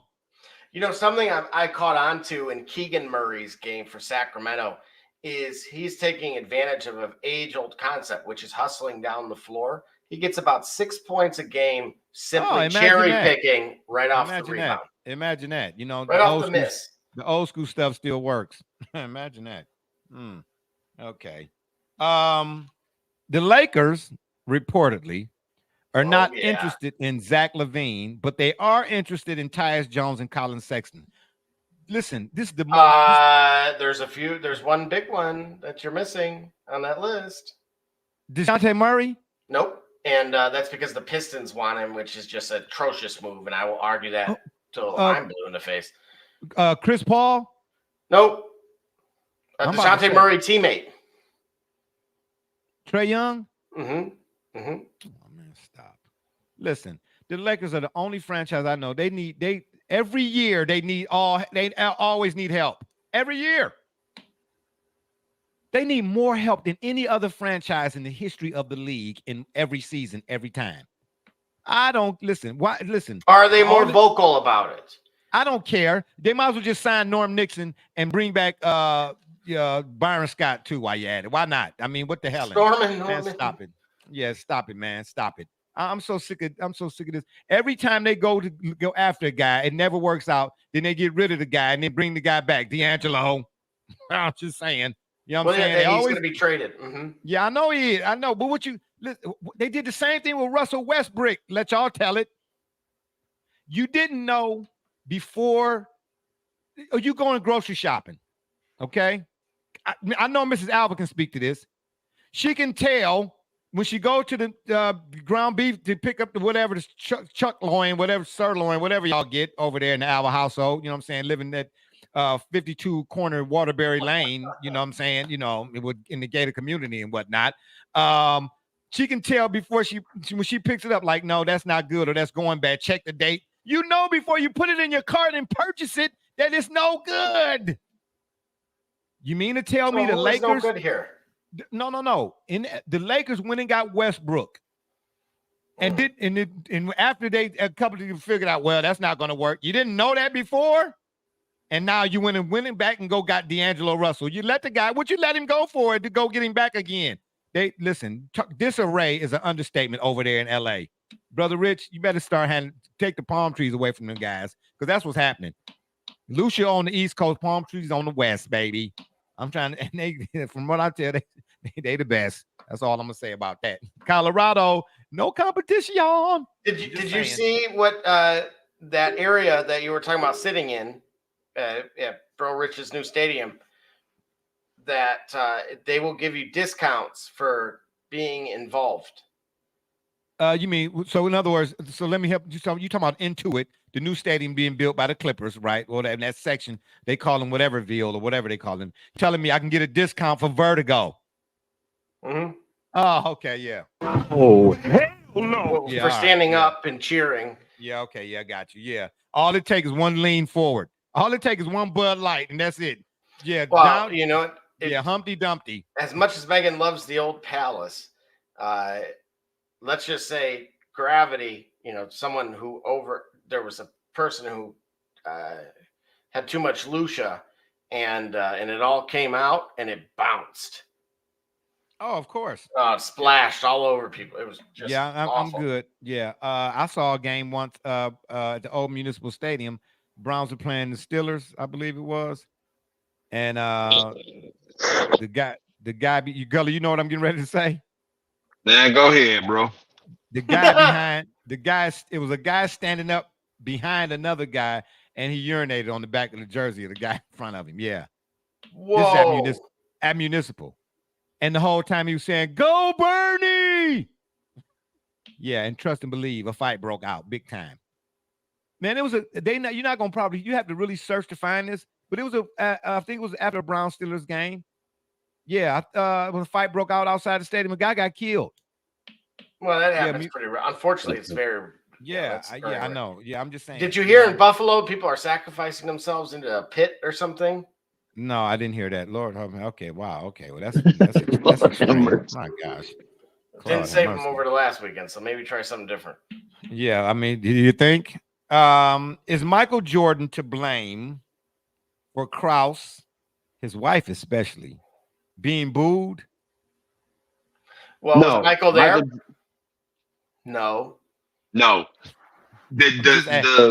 No, fanaticism is to be blamed. Fanaticism and utter stupidity. And you know what? You have a program where you don't cuss. You have a program where you don't cuss. So I'm not going to cuss because of the sake of the program. I'm going to tell you what I think it is. If you want to hear X-rated expletive rant, they define what the term. See, we use the term fan as an abbreviation because it's passive and it's positive and everything. When really the word is fan is short for fanatic. Okay. And those people that booed a dead man, that booed a dead man's widow because they mad that the team from 25 years ago got broke up, are pathetic.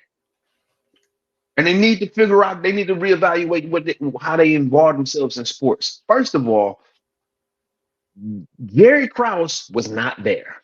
He's dead. He couldn't hear none of the boos.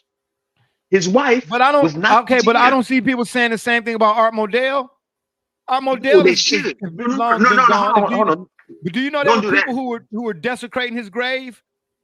And I'm not going to even tell y'all what they was doing to this. There were people going up to Art Modell's grave. They were doing it's the same thing. Wild stuff. No, it's the same thing. It's the same thing because, like I said, Gary Krause is dead. Secondly, his wife wasn't the GM. She did not trade Charles Oakley for Bill Cartwright. She did not draft Scottie Pippen. She did not sign Dennis Rodman as a free agent. She did none of that. She was the spouse of the person that did. Secondly, they booing him as if that same team from 1998 would still be suiting up today and playing the game together as 60-year-olds, as if that's the team that would have been in the finals today. That's why I call it fandom to a fault. Homer to a fault. Yeah. Oh, yeah. That's why I call it that. Some people are blinded by their fandom. At what point are we going to allow perspective to get a seat at the table? At what point? I get it. You booing the man and the man's wife. I mean, really? That is beyond indignant and ignorant. Beyond it. Beyond it. I don't know where Gully went. Oh, he left me a message here in the chat, said he'd be right back. Yeah, that is beyond indignant and ignorant. This is to me. But that's why, again, in part why I say my days of going to stadiums and things of that nature. Now, I would like to at some point take my sons and I, that was on our bucket list, to try to hit every NBA arena, you know, kind of put together like a photo album, scrap album type of deal, you know, some type of, you know, something that they'll remember, you know, type, you know, show their kids and that, whatever the case be. Ticket stubs from each arena type of deal. But as far as me going, like, as a fan, just to be like, oh, I'm going to that game, bro, y'all can forget it. Don't ask me. Don't. Now, I'll try to make my way up north, you know what I mean, you know, to meet Isaiah Thomas, because I got a few things I want to say to Zeke, okay? You know, Zeke, holla at boy BSJ, man. Let's have a conversation. You know, turn the mics off. All right? You know what I mean? One of them type of he'll be having you eating out of the palm of his hand. Man, you got me bent. Yeah, you terrible. I've been around players. I'm not in awe. No. He is unique with his ability to break down barriers. He okay. Well, he can't break me down, baby. I'm BSJ. He ain't breaking none of this down. You know what I'm saying? Otherwise, you get broke up. Try to break me down and get broke up is what I'm saying. Yeah. All right. Absolutely.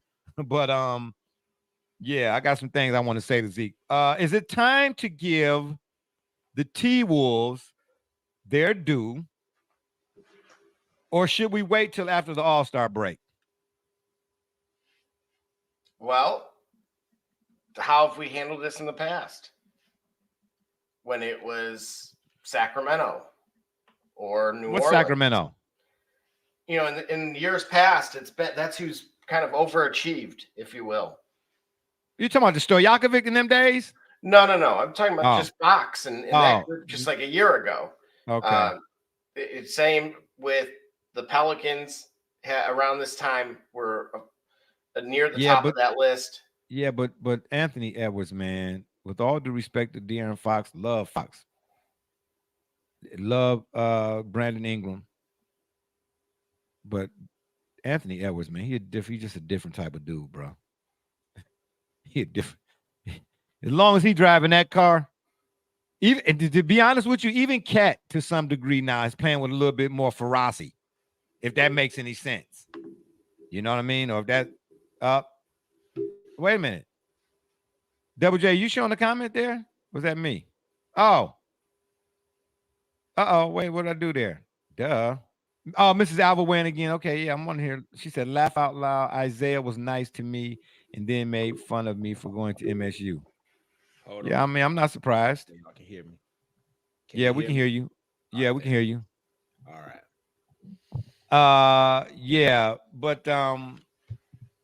Anyway, I still got a few choice words for Isaiah. And I don't care who you bring. You bring John Sally, he can get it too. Because I seen John Sally at Georgia Tech. If it wasn't for Mark Price, John Sally would be nobody known to nobody. Say that fast one time. The guy that could never lost to Kobe Bryant in one-on-one basketball. Who was that? John Sally. What that got to do with I'm about to put a whooping on him when I get up to Michigan? I don't know. Okay, I ain't got nothing to do. Okay, that's Kobe. You know what I'm saying? I'm a whole different type of animal, bro. Yeah, I'm penitentiary jail. You better than Kobe at one-on-one? Absolutely not. But I'm better at Kobe than these. I'm just saying. Yeah, Chris Childs. Yeah, well, I mean, no, absolutely, I'm better than him too. These hands is rated E for everybody. You don't know. Okay. And then lastly, last week, the Nuggets beat the Celtics 102-100. Was that a finals preview? No. Double J? That was a great game. But it's not a finals preview. What is with everybody drinking Lucia? Who's getting cases of Lucia's ordered? Mrs. Alva, that's what you're doing? After hearing what you did earlier today, what did I do? I needed to calm myself down. Invoking somebody who don't have no business being invoked. Okay. Double J, what are we showing here? And we're getting ready to end the P program today. What are we doing? Well, you're wanting to crown a second place team. I'm not crowning him. How did second place in the records tied? I said, is it time to give the T-Wolves their due? Who said anything about crowning? You want to crown them? They're crowning. They were who we thought they were. Yeah. We don't need. We don't need to see this. We don't need to see this. I just answer the question. Okay. Thank you. I think we should be talking about the Oklahoma City Thunder. No. Well, we already talked about the Oklahoma City Thunder last week. No, I think we should talk about the surgeon, and how he implemented a slow moving strategy that gets him right back in the thick of coaching a playoff championship caliber team. My man Slick Doc Rivers. Oh, it was masterful. It was genius. I'm just gonna listen. Listen. No way. The Milwaukee Bucks, they should have never fired Budenholzer. No. The guy that takes you to a championship, you fire him to bring in Adrian Griffin. Remember, we talked about that Adrian Griffin. I didn't think that was a good move either. I mean, given that he went to Michigan State, okay, is that what we're doing now? Everybody gets a job who went to Michigan State. They're in second place. I mean, you remember, you're talking about a second place team in the conference, and you're firing them. Okay, first of all, if you look at the Eastern Conference, there's really only 5 teams out of 127 who really are like worthy of mention. Well, based on so being in second place, Harlem Globetrotters referees, absolutely. I mean, okay, well, call it what you want. I'm just saying, when you watch the Celtics play right now, even with True Holiday over there, I don't know. Are you betting the farm on them? Who? The Celtics? The Celtics. Do they look like a lock for the finals? For the Yeah. conference finals, absolutely, because they've the only conference lost one finals, home That game. ain't- We're not talking about the conference finals again. After the Celtics and the Sixers, and who else in the East? The Bucks. The Bucks. Okay, right. After the Celtics, Whoa, Sixers, whoa, and the your Bucks. Cavs are fourth. Oh man. After the Celtics, Sixers, and the Bucks. Who got a legit shot at actually being in the finals? In the Eastern Conference Finals, then, since you want to use that. The New York exactly. Knicks, You don't think you don't think the Heat? What about the Miami Heat? Pacers.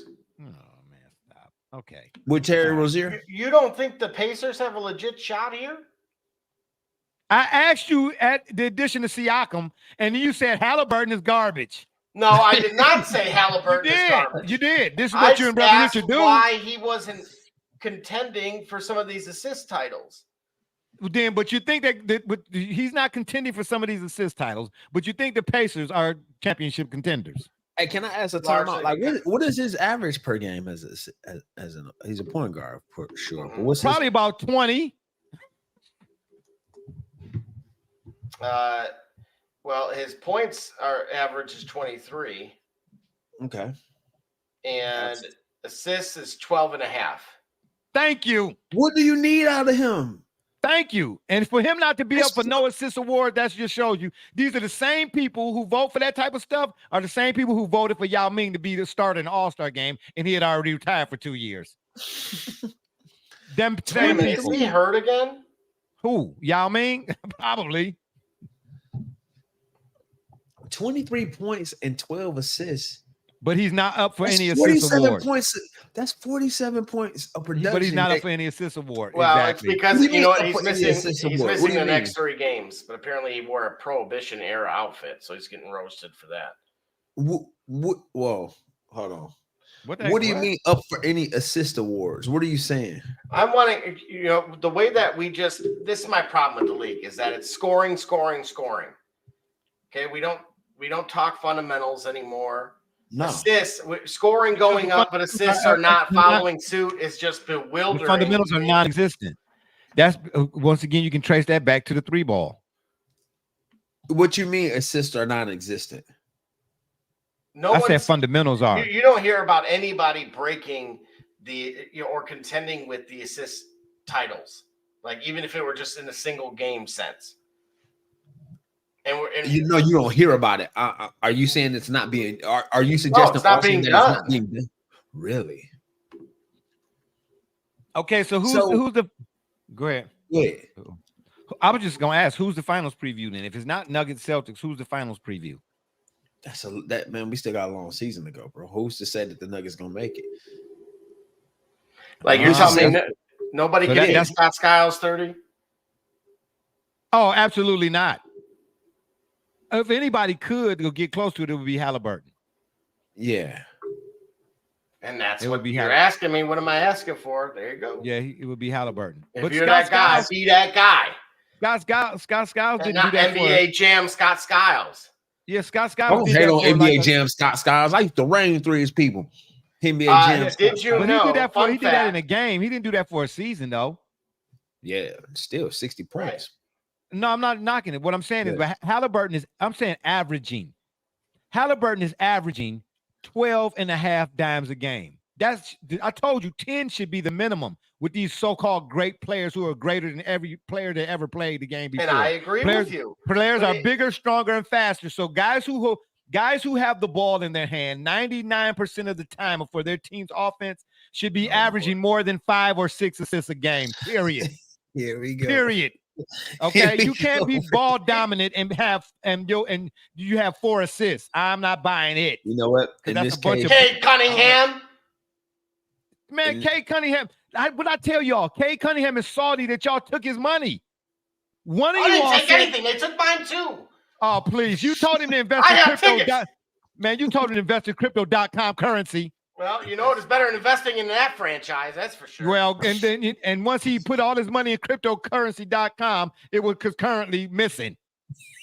Is what happened. Just like my return on investment. Yeah, I'm just saying. You take that man, 90 million. Man, he gave us a drop, man. He gonna take that drop from away, man. Bitch, you gonna have a void, man. You better watch it, man. That guy's the fan of the shop report. He just needs to be a shooting guard, okay? Shooting guard, shoot. Well, right? I mean, all right. Well, whatever you say. I'm Kay Cunningham. I'm a team Cunningham, baby.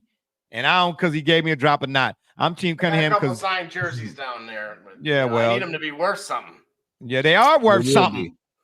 What are you talking about? Worth something to me and to him. That man's got he's living his dream. Thank you. Oh, come on. Where's that? I can't believe this. The way you do Kay Cunningham, Kay Cunningham, you should do Zach Edey for Purdue. Why? For what? For a 10 and 15 night yesterday? When we nearly put 100 on Michigan and we were being nice and didn't? Hey, listen. No team in college basketball with a guy who's 8 feet tall should ever lose a game. Ever. Well, Zach Edey's the tallest player on earth. Bro, and he can't even catch a lob. They used a different ball, a Nerf ball. Okay. Yeah, all right. Game one. Man, game one. Man. You notice the two teams they lost to, they use a different ball. That's all I'm going to say. Okay, well. There's no surprise here. What does using a different ball got to do with the fact that over everybody else, the guy's tall? Man, Zach Edey is the tallest player. Listen, when he comes into the arena, he have to duck his head. Ain't no way in the world that she lose a game. Bro, he had to duck his head under carports. When you that tall, I don't care what ball you're using. Yeah, please. Yeah, ask Tom Brady. Deflate gate. Anyway, lastly, before we get out of here, did you all see the Louisville player? We got a comment rolling in. Who is that? Mrs. Alva.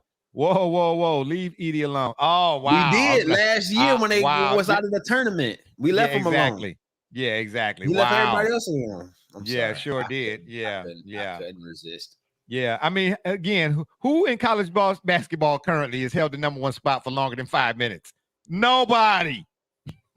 Yeah, and go look up the 93. UConn's now in a couple weeks. Oh, okay. Hey, well, go look up man. Go look up the 93-94 UNC Carolinas squad. And when they were number, a good thing. Even that the Kentucky year about 7-8 years ago when they. And speaking of Kentucky, they just lost too to Wagner. Yeah, Grand Canyon University. No, South Carolina. Hey, they have a former Ohio State player, Gigi Jackson, who just got a shout out from Shaq. Yeah, okay. Cool. He left. Okay. This goes to show you. I know a Gigi too. Hang on a second. And she don't. I'm sorry. Sorry about that. What'd you say? Oh my gosh. I'm just saying. Sorry. So Gigi Jackson, Gigi. 5-star player. Yeah.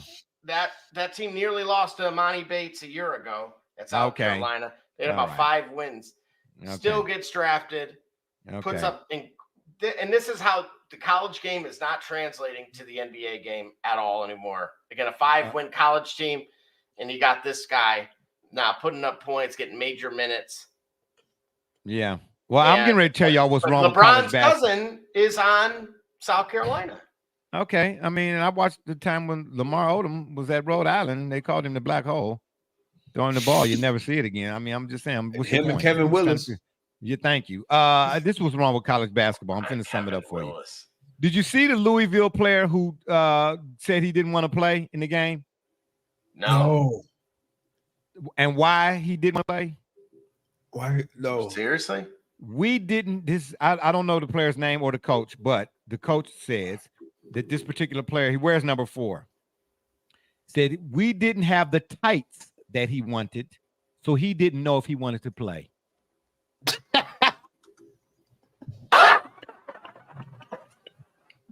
That's what's wrong with college basketball. He did not have the arm sleeve. Okay. He didn't have an arm sleeve. So he said, my 3-pointers broke, coach. Why? I don't got my sleeve on. Yeah, all right. You gotta be kidding me, man. Yes, this dude, look it up. He did not have the tights that they want. They didn't have the tights that he wanted. I have the video of it. Oh my. Yeah, okay. Well, if you want to show the video, by all means, do it. IKYFL. Yeah, me too. IKYFL. I don't know what it means, but me too. Yeah. Show the video, Double J. Yeah. All right, here we go. Here we go. Okay, yeah. Throw the video up there. That's what we do here. We show videos. Not them kind. Stop it. Right. Well, the way you were going, I'm GG. just saying. Pause. I'm just saying. I know a GG. What do you want me to tell you? I used Pause. to anyway. I don't know no more. I mean, yeah, right. Got you. We didn't have the tights. Let me quit for this. I probably shouldn't tell you this. We didn't have the tights that he wanted, so he didn't know if he wanted to play. Oh yeah, you heard it. We didn't have the tights that he wanted, that we've never had for him, and he decided, I don't feel like I can go. That's what young people do. Oh yeah, I don't even know. But he figured it out in the second half. He accepted the fact that we didn't have the tights that we've never had for him, and he played and he played. I love this coach. I love this coach, man. Next. Can I say something? Isn't this group from Duke that when What Coach group? K left, there were a couple players. One was a recruiter. People from his staff actually took the Louisville job, I thought. And so, Hey, like I don't know. All I know is too many young players want to be Steph Curry, but they don't want to put in the work that Steph Curry put in to be Steph Curry. Everybody want the end result, but don't nobody want to. Everybody want to be there when you open up that restaurant, but then nobody want to invest. Then nobody want to come help you paint. But everybody want to eat for free. Miss me with that. That's why I'm gonna keep saying what I'm saying about this generation. Not all, but too many. Everybody want it, but 82 games is too many. But he's here in your top 5. Make up my mind, will you? You don't get no top 5 consideration or stipulation or adulation if you got a doggone sit-down situation. Low management. He couldn't play. He didn't want to play because he ain't had the right tights. Are you serious? Man, yeah, paging Bob Wade. Man, the boys of Dunbar coach. Man, stop it. Even Thad Matter wouldn't have went for no crap like, man, I wish, man, don't even, man, all right, yeah. Listen. Nah, yeah, I don't even know if I want Do you to hear at this point. what the coach, I mean, I'm just saying the coach's expression. He like, listen, I can show you better than I can tell you. He said he didn't have the tights that we've never had for him. So he had to figure out if he could go. And shop at Victoria's Secret then or something. I don't know. I'm just saying. I bet you they got something for you.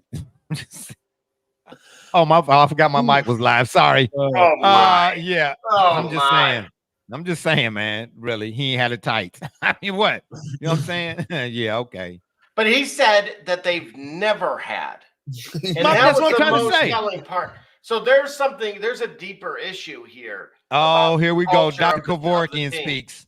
Oh, wow. Here we go, Kevorkio. Yeah. No, go ahead. Because here's the thing. Kenny Payin is the coach. He was an assistant for both Oregon from 04 to 09. So that would be inclusive of the Luke Ridenour teams that were very successful. He was an assistant. You mean the coach. same Luke Ridenour that played for the Cavs? Right. Didn't translate. Like Dylan Windler from Oregon? Well, they made a tourney run, but I digress. So he was also part of Kentucky's staff, associate head coach and assistant coach for about a decade, and then he was with the Knicks for 2 years under Thibodeau. So he was drafted, of course, in the first round in '89 by the 76ers. So right behind you.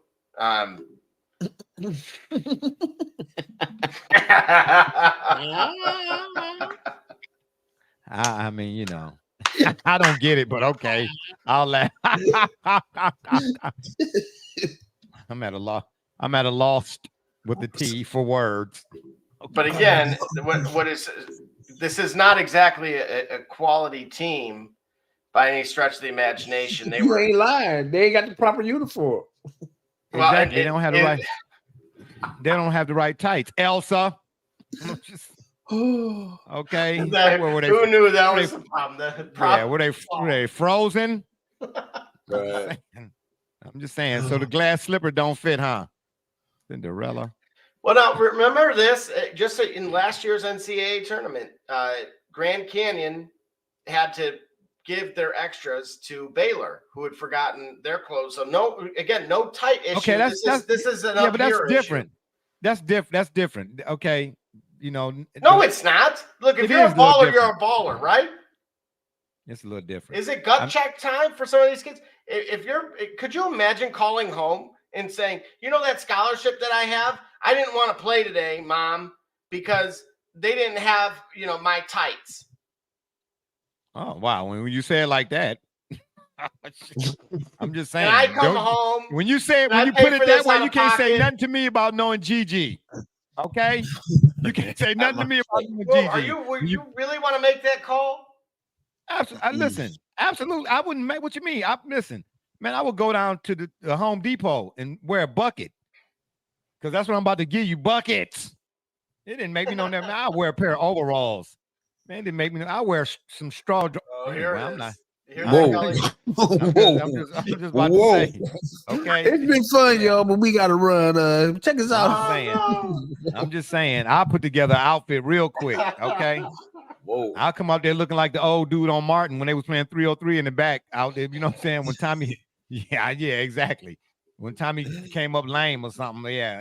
I had my socks all the way up to my knees and the whole nine. Talking about some Chuck Taylors. I'll be ready though. You ain't had the right tights. That's what they wearing out there. You know what I'm saying? Tights. I thought they was compression shorts. That's what I thought they was called, but they call them tights. Okay. You know what I'm saying? Yeah. So maybe next time they'll have his tutu too. Oh my. Oh man. Yeah. But anyway, let's get on out of here, man. The AFC NFC Championship this Sunday upcoming. You know what I mean? I think again, Baltimore Niners cap off this in NFL season, and we look forward to the Browns next season and then the following season, because it's always going to be wait till next year when it comes to the Cleveland Browns. Trust and believe when I tell you that. You looking forward to the Browns next season, Barbershop? Absolutely not. Why not? Come on now. What's to look forward to?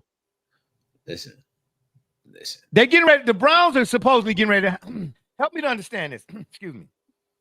The Browns are getting ready to hire Deuce Staley to be the running backs coach. And I don't have no problem. I like Deuce Staley. Okay. But I'm trying to figure out, and then whoever offensive coordinator they're getting ready to hire, right? You're getting ready to hire two guys to replace two guys who, in Stump Mitchell, Chubb had his best season. What running back has Deuce Staley coached that was more productive than Nick Chubb? Right. And what offensive coordinator are you going to hire right now who's no name or unknown that you're going to hand play calling duties over to that you couldn't do it with Alex Van Pelt, who showed you that if nothing else, he could call a game enough to beat the Steelers in the playoffs? Right. But you know what? These are not our grandpappy's Browns, remember? Right. They're not our grandpappy's Browns, but make it make sense, bro. It don't make no sense, bro. Look what Chumbawamba's done in Carolina, which has been very effective. I call him Chumbawamba. Chubba Hubbard. Okay, yeah, Hubba Bubba, yeah, her too, him too, right? Yeah, Bubba Lover. No, I'm Bubba serious. Licious. He's great fantasy player. What has he? Listen, he's done great with nothing. They're atrocious. Look how bad. Okay. I'm gonna ask you the question again. Excuse me. Since Stump Mitchell has been in Cleveland as the running backs coach, Nick Chubb is arguably going to go. Right now, Nick Chubb is basically a Hall of Famer. Yeah. Right now. Man, stop it. And here's the killer part. Even though he split time with Sony Michel in the backfield at Georgia, people were questioning why the Browns drafted Nick Chubb when they drafted him and not Sony Michel. Nobody saw Nick Chubb being what he is with the Browns, not even at Georgia. But I'm telling you, Stump Mitchell has got a lot to do with that. No running back. Guess what? What would Stump Mitchell do with Carolina? Nothing. Who cares what Stump Mitchell? I don't care what Stump Mitchell would have done with Carolina. What did he do with Cleveland? Because this is the guy that we're bringing in had success with arguably one of the worst offensive lines. But the guy that you had already had. Listen, don't tell me what Stump Mitchell would have done. We don't know that. What has he done with Nick Chubb? Right. Not enough. What has Deuce Staley done with any running back that Stump Mitchell didn't do for Nick Chubb? They averaged over 100 yards per game. And made how many Pro Bowls? You saying that Nick Chubb couldn't do it? That's what thank you. I'm talking about in Carolina's running backs average over 100 yards a game. Unless you about to tell me that there are going to be some significant changes at the position itself? Thank you. Wow, because that would be my concern. I think Deuce That would be my Staley's concern. running style and his ability to amass success with an atrocious team that had no business getting 100 yards. But How did the Browns do on the run? How did the Browns do at the rush this season? So wait, so the Browns. So in other words, hold on. So in other words, we'll look this up. Before getting hurt, the Browns were where 31st in rushing or something. No, I'm not saying that. I'm saying that this dude. That's what I'm trying to say. say. Where were the Browns? Where were the Browns at? Where were the Browns running back room at rank wise? Since let's use rankings. Where were the Browns running backs ranked at on the season since Stump Mitchell has been the running backs coach? In other words, you have to bring in a guy whose running backs have done far better than the one you already got. And for the record, this season, oh my gosh, do you know who the 6th ranked team is rushing? Sure, but again, when I'm pointing out, no, who's the 6th ranked? Because I don't know who's the 6th ranked team, the Russian team. In terms of attempts, the Browns. Hold on, wait a minute. Let's read that right. Hold on. Let's read this right. They just put the numbers up there. Hold on. That's just based on attempts. There you go. Let me get this. They were good, but they could have been way better. And what he's done in Detroit and in Carolina should have way better than what Nick Chubb done did. No, Nick Chubb. I'm going to say this on record now. I will draft in fantasy whoever the starting running back for the Cleveland Browns is because of this move. And you didn't do that before, even though. No, I didn't last year. I didn't. I had him 2 years ago, and he fell off a cliff at the end of the year. That's why. Even though the Browns rushed for 2,017 yards this season, and your boy got a team collectively to rush for 1,769. Now, I'm gonna tell you what the difference is. The Browns got 2,017 yards on 518 total attempts. The Panthers, 1,769 yards on 445 attempts. Doesn't that indicate that the Browns struggle with rushing had to do with the amount of carries they had, chiefly with the plays called for the pass for the run? No, because I'm so glad you said that, because how many times the nerve. Hey, did how was Carolina doing on the pass? How many times did Kevin Stefanski take Nick Chubb out the game? Or how many times did Kevin Stefanski have Nick Chubb with 9 rushing attempts in the game? Not on third down. Maybe on third down. Yeah, because he wasn't on the field on third down. You listen. Hey, this team's getting better, and you don't want to accept it. Listen, I'm trying to tell you right now. They're getting better by making the lateralist move. Yeah, lateral. No, thank you. This is a lateral move, if anything. So tell me this. So that means in your observation, in your critical observation of the Browns this year, Double J, you thought that there were significant problems in the run game? Is that what we're saying? I would say yes. I would say that the job could have been more effective when you got a 40-year-old. And it could have been more effective. Now, did you think of that before Nick Chubb got his leg massively hurt? No. Nobody had a problem with the rush. Nobody had a problem with the Browns running game before Nick Chubb got hurt. Till the league's best rusher got injured for the season, and then they had to run back. How can you be too reliant on the run game when you got Nick Chubb? This is unbelievable. Same reason that what happened? Okay. What happened? But you're gonna listen. But you're and gonna be reliant. But you're gonna be reliant on the guy in fantasy, whoever replaces Stump Mitchell. Okay, yeah, all right. Because he actually knows how to mix it up a little bit.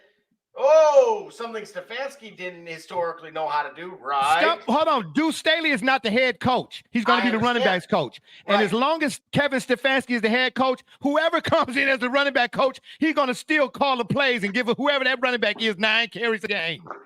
That's what I'm trying to tell you. Ain't nothing going to change. The common denominator is Kevin Stefanski. You suggest, right, so you suggest that with Deuce Staley in a running backs coach, that Kevin Stefanski all of a sudden going to start calling more running plays. I mean, stop it. More diverse set of running plays.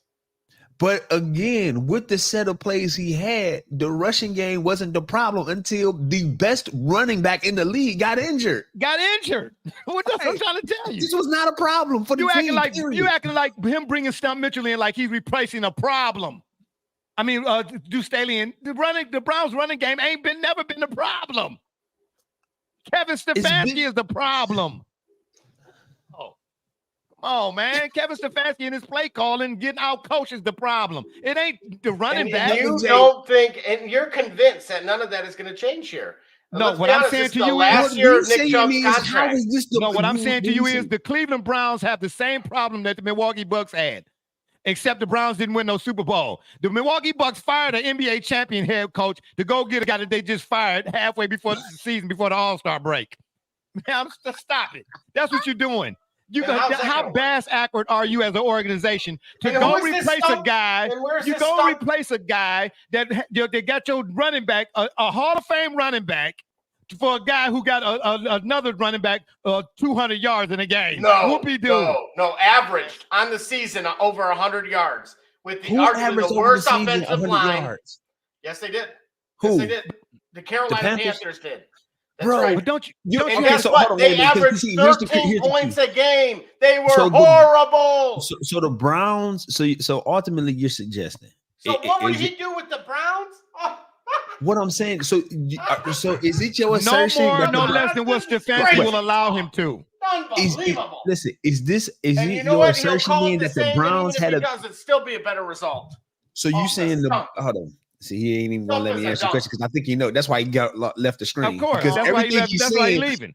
Everything leads to a critical point of saying, you mean to tell me the Panthers had a better rushing game than the Browns? No, and they shouldn't have, because they're one of the worst teams in the league. In the show, bro, man. So what are you saying? How are you? I'm saying that this guy amassed 100 yards for the season, 100 yards per game, with a guy. Blackshear, who was probably like a 7th round pick, was averaging 3.5 yards on his own. But you're giving Deuce Staley the credit for being a good running backs coach, and you think he's going to come here and be. But he's going to make. So how is he going to make the Browns better than? How is he going to make the Chubb better? Because it cannot be any worse than the circumstances that were in Carolina. They have a better offensive line. Then you keep the guy that you got. No way. That goes to prove when you jump from 19th to 11th, like he did with the Lions in efficiency. If that occurs here, that means where have the Browns been at in the running game since Nick Chubb has been running the ball? In the top 10, certainly. But that doesn't mean they can't improve. They weren't number 1. That wasn't the offensive problem, bro. That's what I'm trying to say. You got Amari Cooper. You got Njoku. So you got Amari Cooper. Now you're starting to make excuses like it's we got Josh Allen. Is that we're talking about? Wait a minute, hold on. Hey man, who's the problem? Listen, your leap game is Olympic. Yeah, for real. I'm telling you, you're decathlete today. You're talking about Deuce Staley replacing Stump Mitchell as if though the Browns running game was ranked 40th. That's still irrelevant. It needed to improve. So all right. So why did it need to improve? Where was it deficient at? Thank you. And time of possession. The run game was deficient. What they got to do the running game? Oh yeah. We out. It doesn't have anything to do with the running game. Name me a team that wins it. Okay, so let me ask you this question then. Who's responsible for the running backs getting 9 carries a game? Well, it could be whoever's calling the play caller. Now that has a lot to do with game script. So what makes you think that Kevin Stefanski is going to let Deuce Staley come in here and he's still going to give the running back 9 carries a game? So it ain't the running backs coach that needs to change. It's the play caller needs to change the amount of carries that he's giving to the running back. So if you're saying then, look, if we end up seeing. All right, put it like this. If the run game and the play calling changes significantly, then that would be a miracle or a coincidence. It would be a remarkable coincidence because with the running back that you already have, that you already know is elite, You found situations where you can only give him 9 running plays a game. So but here's somehow, the thing with Nick Chubb in 2023, he had 6.1 yards per attempt. As soon as he went away, plays? Yep. I'm sorry. Go ahead. Let me finish. He had Jerome Ford was averaging 3.7 yards. How many years Ford been in the league? His second year, right? Okay, but second year, right? Basically, I'm speaking to is what it really came down to is that the Browns running backs were getting hit at the line of scrimmage 50% of the time.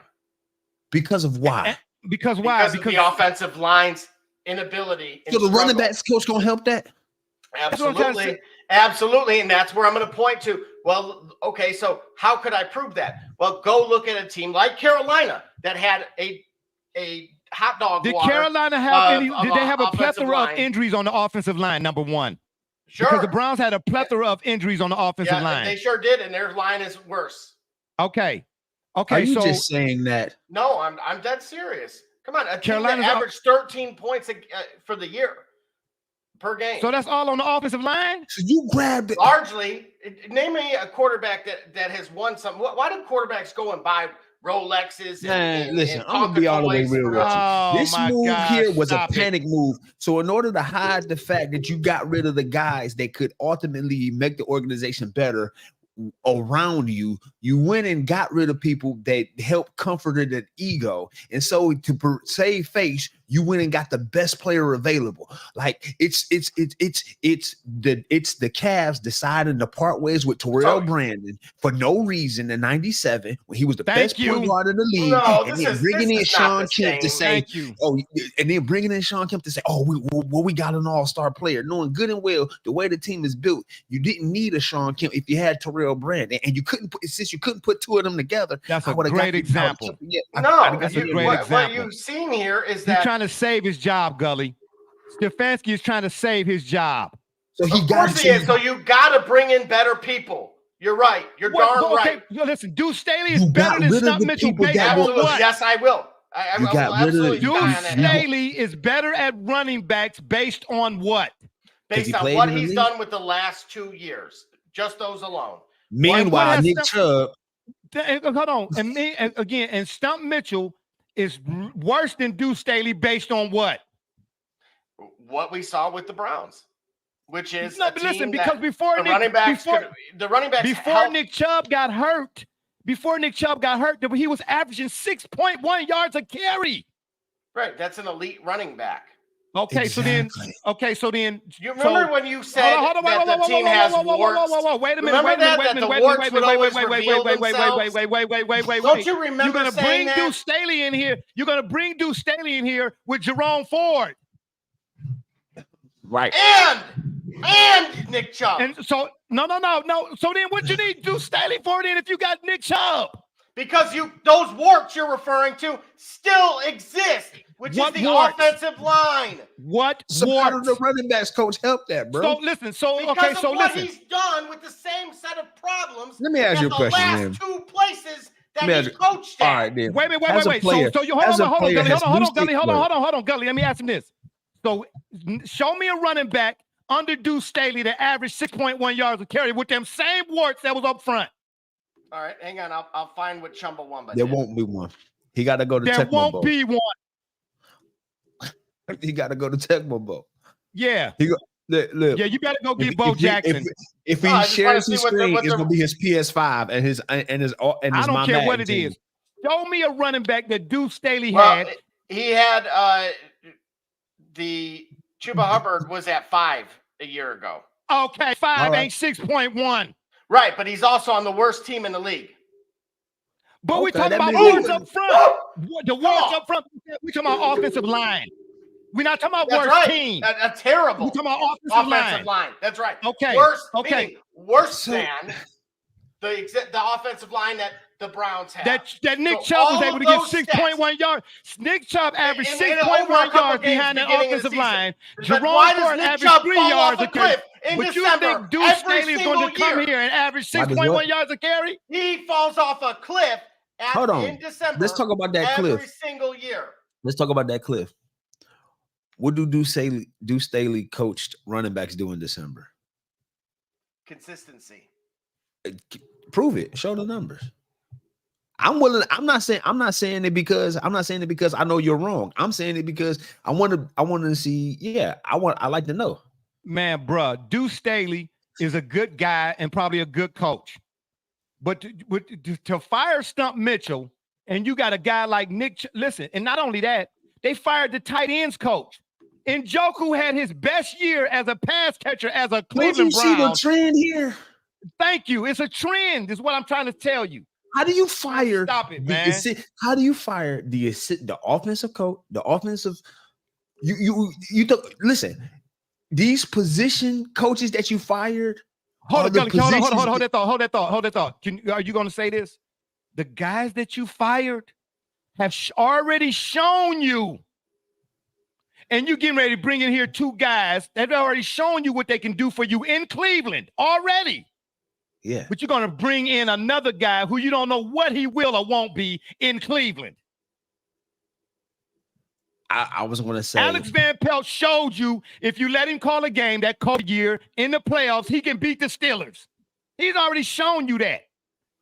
The tight ends coach for the Browns, can't think of his name, is responsible for Njoku having his best year as a tight end. And Nick Chubb was averaging 6.1 yards a carry behind a awarded offensive line that Jerome Ford could only average 3 yards a carry, but because Nick Chubb was an elite back. What elite back is Deuce Staley going to have that's going to up that average to 6.1?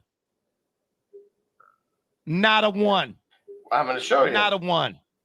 Not a one. And this is where we're going to disagree because I'm going to show you right now. No, we're not going to disagree. This is what allowed for the Lions to excel.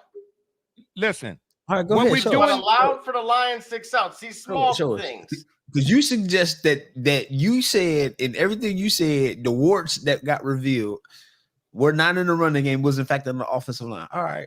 What are we looking at? So here we go. 2021 regular season. Mm-hmm. There's your Lions running backs. Yep. In the timeshare. Yeah. Okay. Okay, so what are we looking at this for? Basically, the Lions went from 19th to 11th in rushing efficiency. Okay. That because of their running back coach.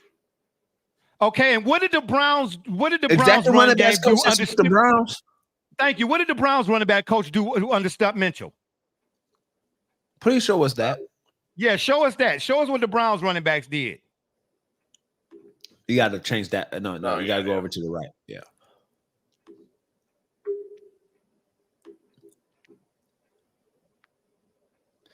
Where you at? More NFL teams. Yeah, I selected already, but. Oh, okay. Yeah, I want to see this.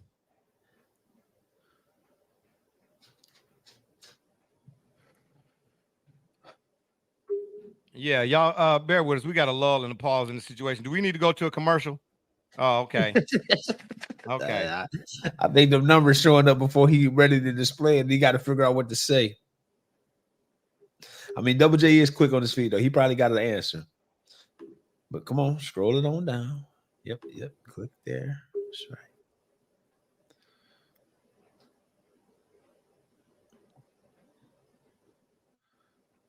That's right. There you go.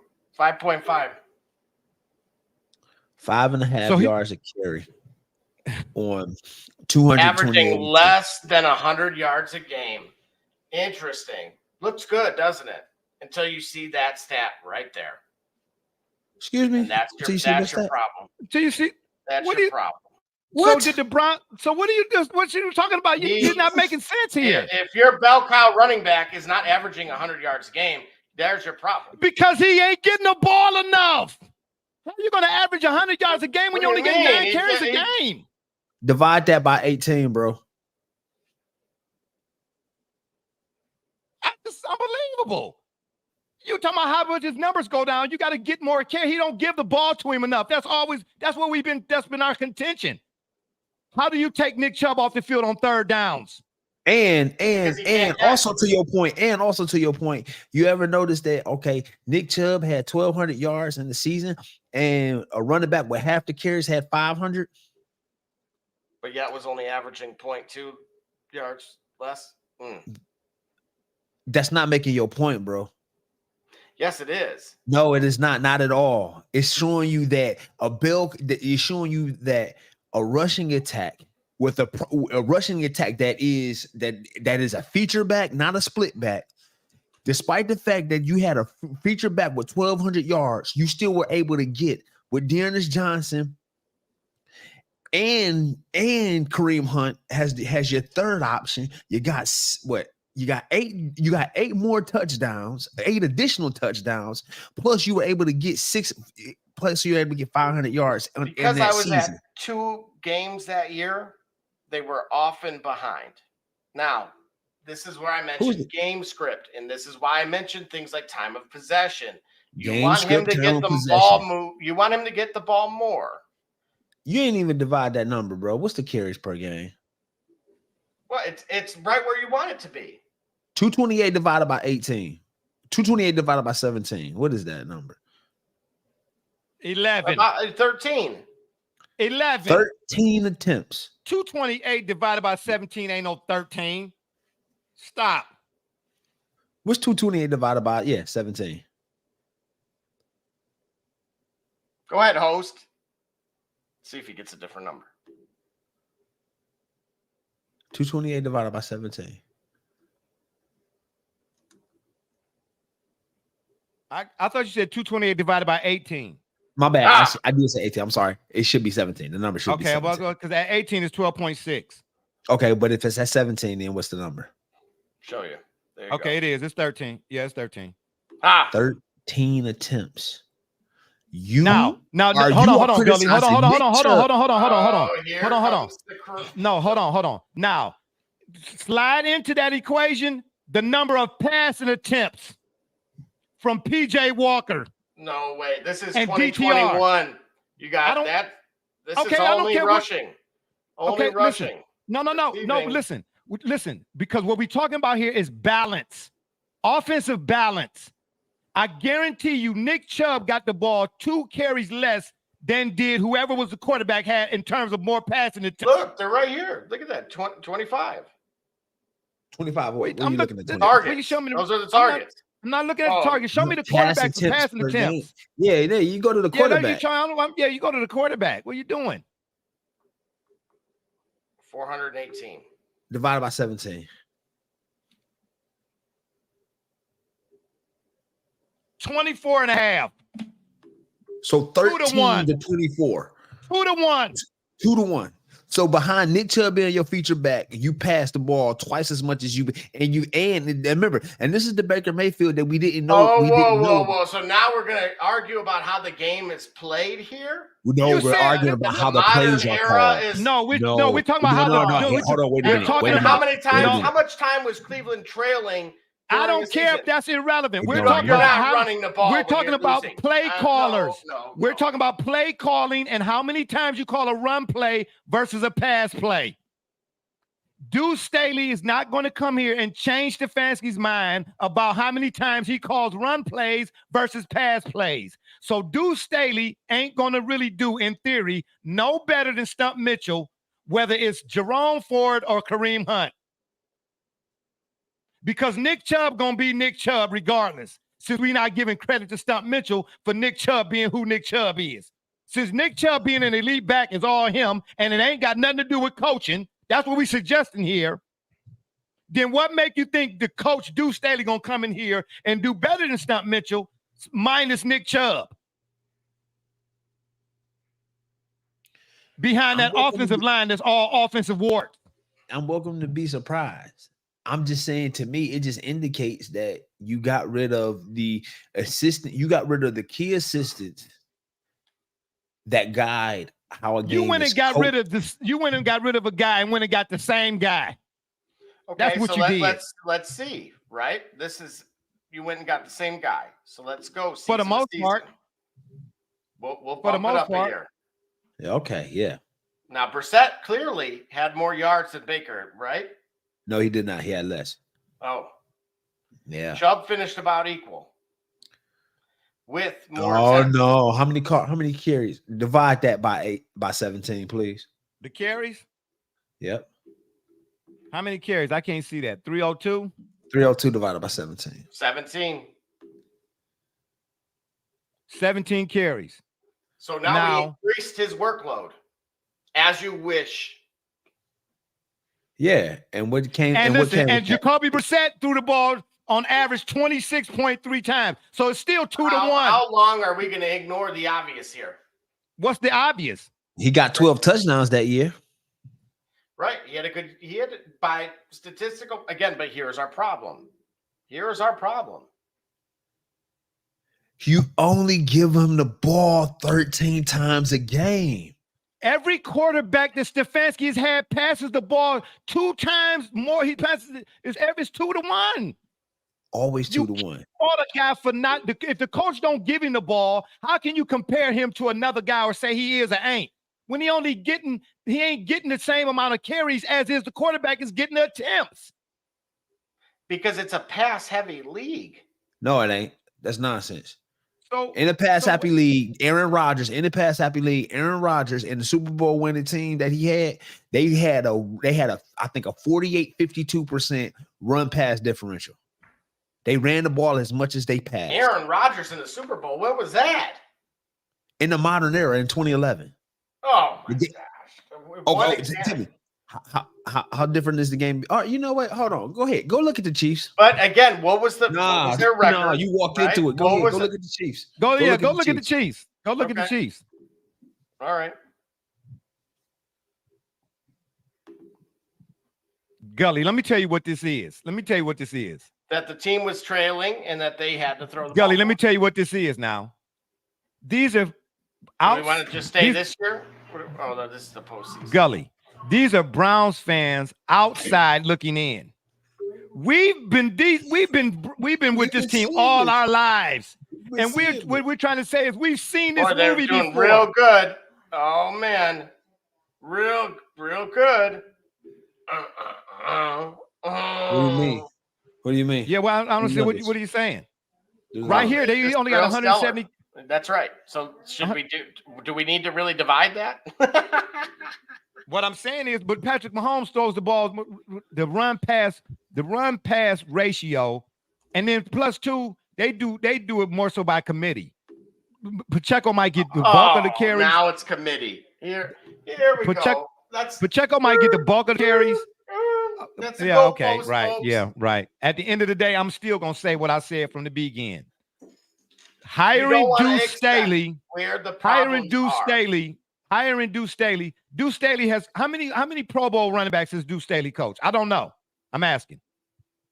Well, it was a timeshare in Detroit. And, no. We're not splitting carries. Remember, we're not splitting. How many Pro Bowl running backs has Deuce Staley coached? All I'm pointing out is that this guy how many in Pro Bowl running backs?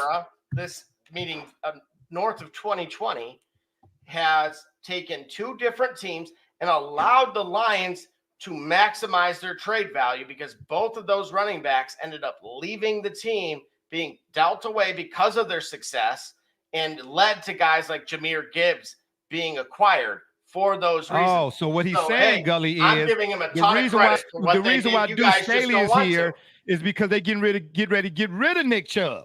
That's what he's saying. Oh, that's okay. So that's what it is. Yeah. So we're going to bring Deuce Staley here to get rid of Nick Chubb, while meanwhile Kevin Stefanski can still pass the ball with PJ Walker 48 times, but then hand off to Jerome Ford 3 times.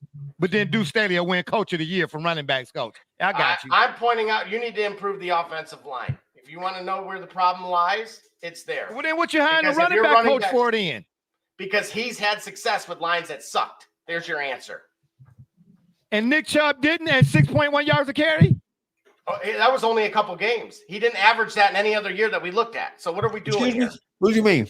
He averaged 5 yards a carry every other year. Okay, so he went from 6.1. You know what? Wait a minute, man. Hold on. We ain't talking about only. And he always falls off a cliff in the month of December. Yards per carry. Let's look at the individual stats. Knows that. Let's look at the individual stats. Who's the league's leading rushers? Top 10 rushers, yards per carry. Probably Christian McCaffrey. No. Let's run through the numbers. Don't guess. Look at it. Let's see what the averages are. All right, so we'll go stats here. Because you're telling me something that totally runs afoul of Nick Chubb being the league's best, arguably the league's best rusher, or one of the elite rushers in the league. He didn't play long enough for that to qualify. But he's a Hall of Famer. Last year he did, 2022. All right, you give me started. Here you go. Oh, that's weird. One of the guys that Deuce Staley coached previously. No, that's great. In Philadelphia now. He did that in Philadelphia. That's fine. Cool. All right, cool. So I'm saying yards per carry, bro. Right. That's how I'm going to blow it up with just with these guys. There you go. Sort that list by yards per carry. 5.4. Come on, right next to yards. Sort that list.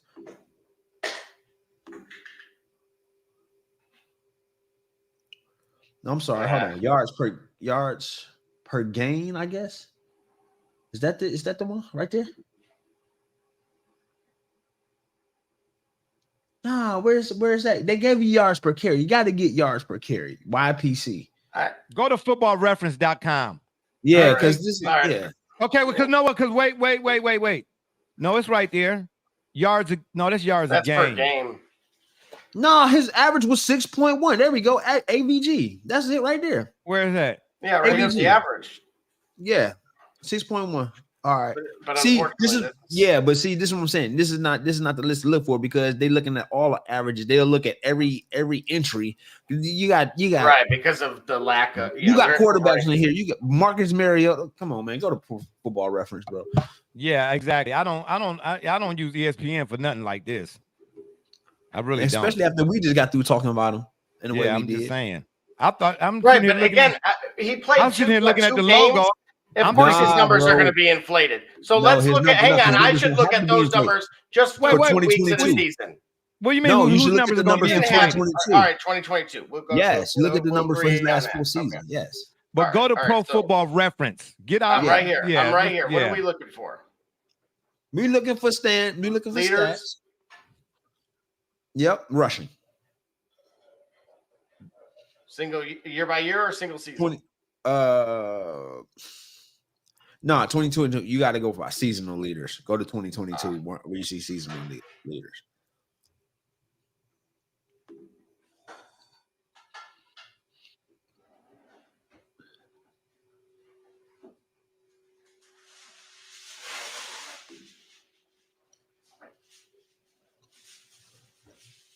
Ain't nothing popping up. Oh.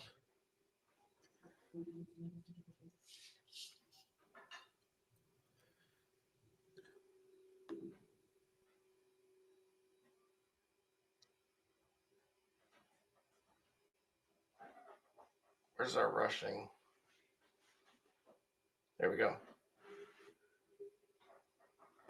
Yards per attempt. Yeah, it would be because it's a rushing. Go ahead.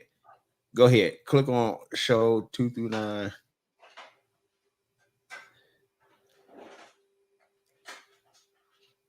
All right, the first running back we see is Aaron Jones. Herbert. Khalil Herbert, 5.7. Aaron Jones, 5.3. Tony Pollard, 5.2. Travis Etienne, 5.1. Hey, where are any of Deuce Staley's prodigies at? Well, they're on a terrible team. Nah, bro. They ain't got nothing. Yeah, we're not doing that. No, we're not doing that. No, you said we're not going to compare the team with the number 1 pick, the 0-16 Lions. No, I don't care. That ain't what you said. Listen, but you didn't say, no, hold on. You didn't say nothing about how bad the team was when you said he went from 19th to 11th. You talking about, okay, but you talked about he went from 19th to 11th. Where if you're giving him credit for success on a team that bad, you go from 19th to 11th in rushing. No way. You just said that. No way. You just said that. You just said you said he took a team. Ever come at no one on a 1-win team A two-win team like the Carolina Panthers is going to average over 5 you yards. that ain't got nothing to do. That ain't got. Listen. I remember I'm a talking year. about the team itself was averaging 100 yards a game. So why is the running back not averaging because five? You naturally on a terrible team, you have a split. So you're not running the backfield. ball more in December when you're terrible? Is that what you're saying? Well, sure, you're going to try. Well, why ain't you succeeding? No, but you're making a case. But you're making a case for Deuce Staley and why he should be brought over here. So based on Deuce Staley and his team sucked, and I've never heard of a team averaging over 100 But his yards. Unit, but your team can suck. But your unit should listen. The Browns under Mel Tucker, as a collective unit, will rank 31st in the league. You think a team at 11-6 should do the same as a 2-15? No, what I'm saying to you is, trying to tell me that. No, I'm telling you, if you're trying to make a case, that at all. That ain't even. That's what I'm trying to tell you. No, if you're trying to make a case for Deuce Staley being better than Stump Mitchell, then I don't care what his team did. Show me what his unit did. He should have a running back on this list because if the Browns' offensive line is warts and garbage, right? Then Nick Chubb shouldn't average 5, 5.5, 5.0, 6.1, no nothing. If the offensive line is garbage. If the Carolina offensive line is about the same as the Browns and Deuce Staley is what you say he's going to be or already is, then his running back should be on this list. Fired. Did the offensive line coach get fired this year? For the Browns? Yes. No. But that's where the warts are, though, Jay. Thank you. That's where the warts are. But you fired the running backs coach. That's my point. That's my point exactly. The offensive line is the warts, but they keep the offensive line coach, but fire the guy who got Nick Chubb a Hall of Famer right now, and he's still playing. Okay. What I'm telling you is the Browns going to be the Browns. You can't be outside looking in this window. We've been had a seat at this house all our lives. We've been in the front row, baby. That's why I keep trying to tell you and Brother Rich. Y'all are fans. Ain't nothing wrong with being a Browns fan. But we've got off that wagon because we didn't see when your rushing is doing this. Again, look at those numbers. When you could come on now. Listen what I'm trying to tell you. That is if the Browns, they put up 204 against the Saints, though. No, thank you. But if the Browns and they put up offensive 131 against the Bucks. If the Browns offensive line is the warts, then why do you not fire Bill Callahan? This is the Panthers, man. What that got to do? Show me they rushing. They're running for 200 yards on teams, and with a team that can't even throw for 100. That can't even throw for 100. So you're making the case. So if they running for 200 yards as a bad team, they still running for. How did your unit do? Don't look at the team because it's 3 phases. Look at the running back room under Deuce Staley. If Deuce Staley produced these running backs on bad teams, then surely he should have a running back on that list that we had up here first. Yeah. Man, who got them 298 yards? Can I ask a general question? Have you ever seen a team in the bottom 4, first 4 picks of the draft? Bro, you live in Michigan. You know how Barry Sanders got down. Okay, so that's You're talking about one anomaly. One anomaly. No. We talking about the fact that a guy could run have a bad team. You know how Matt Forte got down. Thank you. Barry Sanders rushed for. They were not a bad team. No. Oh, stop it. They were not a bad team. Yeah. You're talking the Lions with Barry Sanders. Yes. The same Lions that got to the playoffs once in 155 years. Hall of Famer. Man, I know, but I'm saying right. I'm saying the team overall didn't perform. They still had Lance Briggs. They still had Brian Urlacher. They still had Peanuts. Okay, I'm talking about the running back. I'm talking about the running backs then. They had the other AP. They had Kevin on the team. They had Matt. Okay, so they running back. Matt was a Pro Bowl running back, but they were never no top 5. Yep. How good was? Okay, so wait a minute. They had a Pro Bowl running back, but the team was garbage. No. They were never. Hold on. Stay with me now. What I'm saying is, they had a Pro Bowl running back. What did the team do as a whole? But they had a Pro Bowl running back. They still won more games than this 2-win team. How many games did they win? 5 games? 6 games? Yeah, the point is getting lost. I want to make sure I understand you. If Deuce Staley is, we talking about team. I'm talking about They're Deuce Staley. Averaging 4 yards a carry. I'm not sure. A yard less on a god awful team. So there, would you argue then? Is your argument then that they are outperforming the Browns? I cannot believe you guys don't think, looking at that number alone, that he wouldn't improve what the Browns have. Broken. That's not the part that's broken. You just said that the Browns' offensive line is warts. There's a way. So why would you fire the running backs coach if the warts is the offensive line?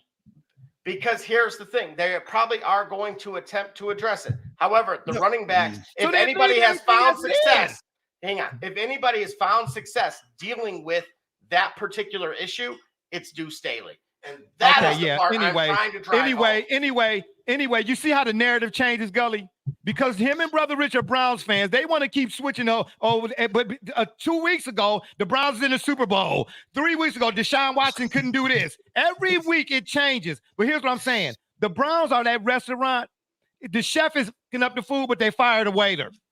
That's what the Browns are. Yeah, you're not going to Gordon Ramsay this. No. That's what that is. This is what I'm saying. That's almost a spot on analogy, because the fact of the matter is, you've been in restaurants, and we've all been in restaurants where the server got to deal with this table, and the table's order is continuously not cooked right, not done, don't taste good, but the server is the one that got to bear the brunt of that. Got to bear the brunt of it. Listen, out of his own mouth, he just said the Browns' offensive line is the wart. But you kept that guy. But you kept the guy that was responsible for them. But you're going to fire the running backs coach to make a case for a guy to come in, and still you have a problem that you had before you let the other guy go. You still got the same problem. So by hiring Deuce Staley, you fix the Browns' offensive line. Okay. Do you believe that? Okay. I mean, what I'm saying is exactly. You said it yourself. They didn't fire the running or the offensive line coach. Why not? You said because you said they're going to improve it. They're going to improve it. That's why. So then why do you need to fire the running backs coach? How many were on the IR by the end of the year? How many linemen? Listen. That's right. Why do you need to fire the tight ends? Hold on. Why do you need to fire Alex Van Pelt? Because when you shine the light on it, they scattered like roaches. They were bad. How? But the offensive line is the problem. How was they bad? Again, there were a few of them. I'm giving some credit here that a few of them were hurt. The offensive line was bad. 0.6 yards before contact. The offensive line was bad. Number among all starting offensive line in the NFL. That's the Browns. Browns? And yet the Browns have chosen to run the ball behind 46% of the time. And you want to give more carries. And whose fault is that? Get real here. Whose fault is that? We are real. That's what we trying to tell you. Okay, listen. Hold on. Pause. Hold on. Let's reset real quick. Hold on. I like that stat. You said 0.6 yards before contact. That's right. Right. 0.6 yards before. So they have less than a half a yard before they got to break tackles. And which do you they've only been able to do so 21% of the time. So I'll give you do the you next think? number. So do you? And that's above league average. That's fine. Do you think that Kareem Hunt has severely regressed to the point that he is almost like Trenton Richardson at this point, where he's almost running into contact when he get the ball? Absolutely, no. Sure. You think that? Yeah. How did they do against the Houston Texans? Has regressed. Was the run? You think he regressed that way? Did he look like? I know they had a lead, and Kareem Hunt scored a touchdown. What are you talking about? They had the Browns that had the lead. Yeah, I think they touchdowns failed them for 5 seconds. Man, the defense is the one who got torched. Oh. The offense wasn't the problem until late in the game, man. The defense got torched. 0.6 yards per carry, right? 0.6 yards before contact. Nick Chubb. Well, now, do you happen to know that last season, Nick Chubb's yards per or the Browns? 5. We said it. Yeah, we seen it. No, I'm sorry. Yards before contact. You know what I'm saying? Right. Oh, that particular stat. Yeah, you may not know. Okay. So it less than a half a yard before they got contact. You think these guys don't know how to run? And the coach that they had wasn't effective. Wasn't effectively strategizing them. Gully, because what we're saying is what we're saying is everything you're saying is interestingly enough. It's interesting. That's what's going to end up happening next season. Is all of a sudden the play calling going to change? That's my point exactly. Out of all of these moves you made, if you ain't changing the fucking play calling, I don't care how many dryer sheets, fresh dryer. You just suggested the answer to this was running the ball more. By your change of play calling, No, you wanted to run the ball more. And they would have went, no. I am suggesting. I'm saying play with more balance. Whatever that means, play with more balance. What do so you in mean? other words, you're going to change put fresh dryer sheets in, fresh clothes out the washer, but you're going to leave lint in the running lint the screen. ball 54 or 46 to 54. That is the ratio. Cleveland was. Browns? Yeah, No, 46 to 54. No, it was not. It was 2-1. What is he talking about? Jacoby Brissett threw the ball 20. Jacoby Brissett on average threw the ball 26 times a game, and the running back got the ball 17 times a game. Baker Mayfield threw the ball 24 times a game, and Nick Chubb got the ball to carry 13 times a game. That's 2-1. In both cases, every quarterback that has been here under Stefanski throws the ball 2 more times than does that running back get rushing attempts. And Nick Chubb still got over 1,000 yards. Still was a Pro Bowler. Man, stop it. Deuce Staley is not going to fix the Browns' play calling problems, nor the offensive line. That's what I'm trying to tell you. The running back coach is not the problem. It is the play caller, the play calling, and the offensive line warts. And but you go fire the tight end coach. It starts with your left tackle with Jedrick Willis. Yeah. Okay, then if that's the case, explain. Antonio, 1.2. Okay, hold on. Forget the running game. Explain why do you fire the tight ends coach? And this was Njoku's best year. Yeah, because you're a check down guy, and how many of those were yards after contact? Man, Joe Flacco threw for 300 yards. When Joe Flacco took the game, man, stop it. Joe Flacco wasn't. Man, David Njoku, he wasn't checking the ball down to no daggone Njoku, man. Stop. No way. Man, cut me in. Stop, man. Stop. Joe Flacco threw for 300 yards in every game except the game against the Texans when he became the Browns starter. Yeah, but he was checking the ball down. He did. Stop. He threw for 300 yards. That ain't no check downs. Man, please. Njoku had his best year as a Cleveland Browns tight end under the tight ends coach, but you fire him too. Man, stop. You fire everybody it's weird. Like the three coaches connected to players who had significant production, but the one player, the coach whose unit had a problem, you don't fire him. Man, stop here's the thing. And here's what I'm saying. Stop. Let me qualify this. They had a lot of drive-killing runs. That's what I want to point out. Oh, yeah. Okay, yeah, right. Let me qualify drive-killing runs. I don't think that Bill Callahan should be fired because the ultimate problem was injuries. Right. So it's not if you're saying the offensive line was the problem. Why do you all the people to let go? Why would you let go of the guy who beat the Steelers, Alex Van Pelt, and Njoku got a Pro Bowl year? And Nick Chubb, before he got hurt, was on his way to another, arguably him and Derrick Henry type rushing title. And furthermore, after the fact, you brought back Kareem Hunt. And Kareem Hunt with Jerome Ford platoon to give you as greatest. I don't know the last time a starting running back got injured for the season and the backup had a Pro Bowl had a Pro Bowl year or all pro year. Hold on, Kareem Hunt made the Pro Bowl? No, I don't know. I don't think he would, but I'm just saying when Ezekiel Elliott got injured for the year, did Tony Pollard become a Pro Bowler? I don't think so. Season. That's what I'm saying. So the backups, so what I'm saying, I don't remember a backup usurping your starter off an injury in a way that I'm guessing we saying if I guess Stump would have kept his job, if Hunt or Ford would have somehow been up, like made it to the Pro Bowl or would have done behind an offensive line that had all injuries, there was warts.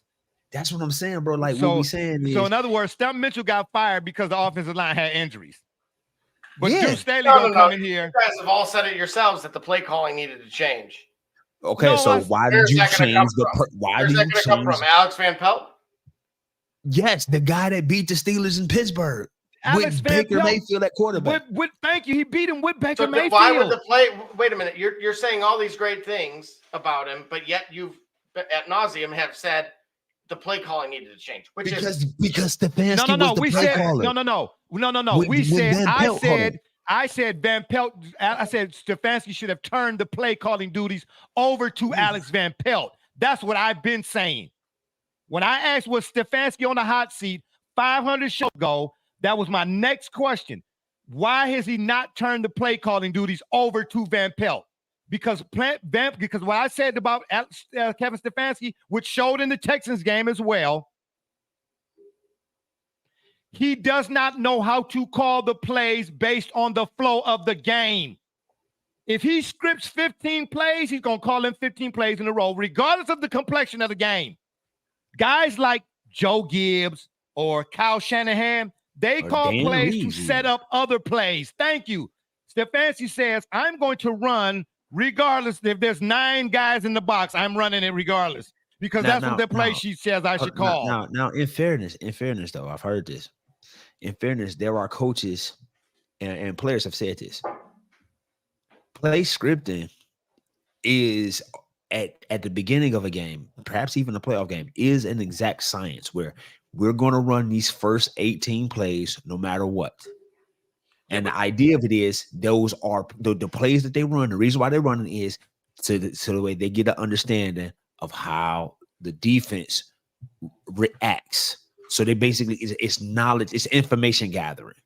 And right. Okay. Let me. After them 18 plays, you will already have the data to show. Okay, this is what we're doing in this. So then you will adjust. Let me give you a real live example of that, Gully. Okay. I don't know if it was Shanahan.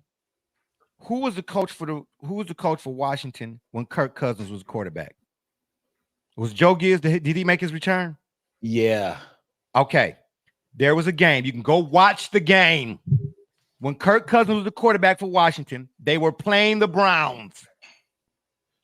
Kirk Cousins, whoever the coach was, I can't remember, called a bootleg right.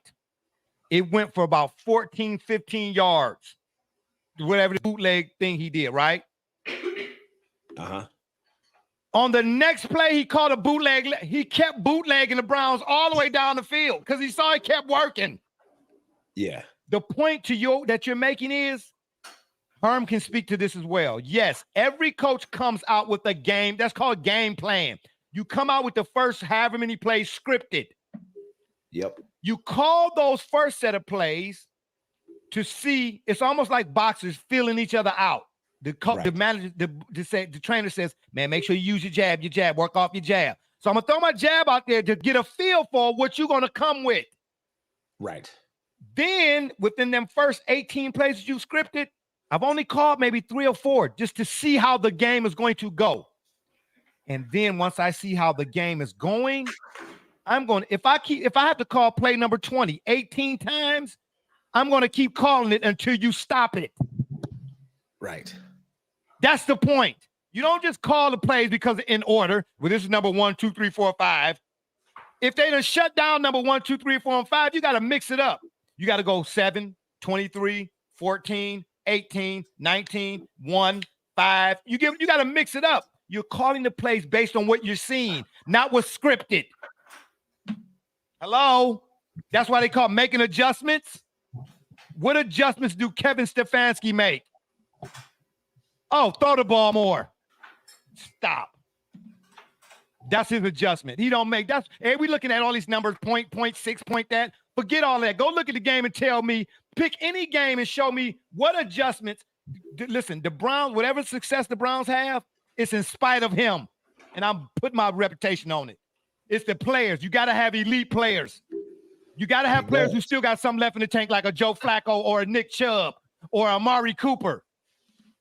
He do not make adjustments like Kyle Shanahan's or Andy Reid's or John Harbaugh's. That's why you ain't in it at the end in January and in February like all the other teams that think you should be. And it's been going on since 1980 when Brian Sipe won the NFL MVP. Don't holler at me. I know what I'm talking about. Trust and believe when Chip Banks, Michael Dean Perry, Carl Big Daddy Harrison. You want me to keep going? Man, I know the Browns inside and out. Y'all just got here. Trust and believe. I done seen this movie 1,000,000 times.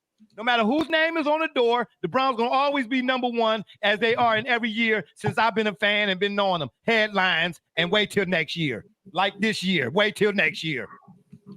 Yeah. Now, should we end it on that note? Okay, that's what we'll do. On that note, yeah. I'll leave you with this quote. Do not become arrogant when everything is going according to your desire. Yeah, it's been fun, but we got to run. Y'all don't forget to check us out every Wednesday at 8 on the PM side. Hey, you gotta That's restate right. that. You got to redo that quote because I think you froze. No, I didn't. I think you did. I Say said, the do quote. not become, the quote for the day is, do not become arrogant when everything is going according to your desire. Gotcha.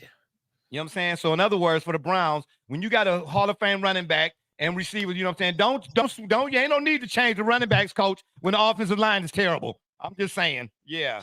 Anyway, yeah, on that note, yeah, it's been fun, but we got to run. Don't forget to check us out every Wednesday at 8 on the PM side right here on the yard. Or y'all can check us out on Facebook, Twitter, Instagram, the shop's fan page, and of course, YouTube. Make sure when you're at the tube, you hit that little bell right there in the bottom right corner. You understand what I'm saying? Yeah, yeah, that subscribe button. That's what that is. We'd be much obliged. And if that don't work, y'all can Google it. The Browns, yeah, 4.9. Yeah, all right. Yeah, Google it. For my man's B Rich, Double J, D Gully, TJ, and all those who follow and support us, we say thank you. 3 hours in. Can't do this again. Holla at your boy in Barbershop Jay. You been listening to the Shop Report. And remember, next time y'all want to know what's really going on, don't call Kevin Stefanski. Ready to go for 3 more. Let's go.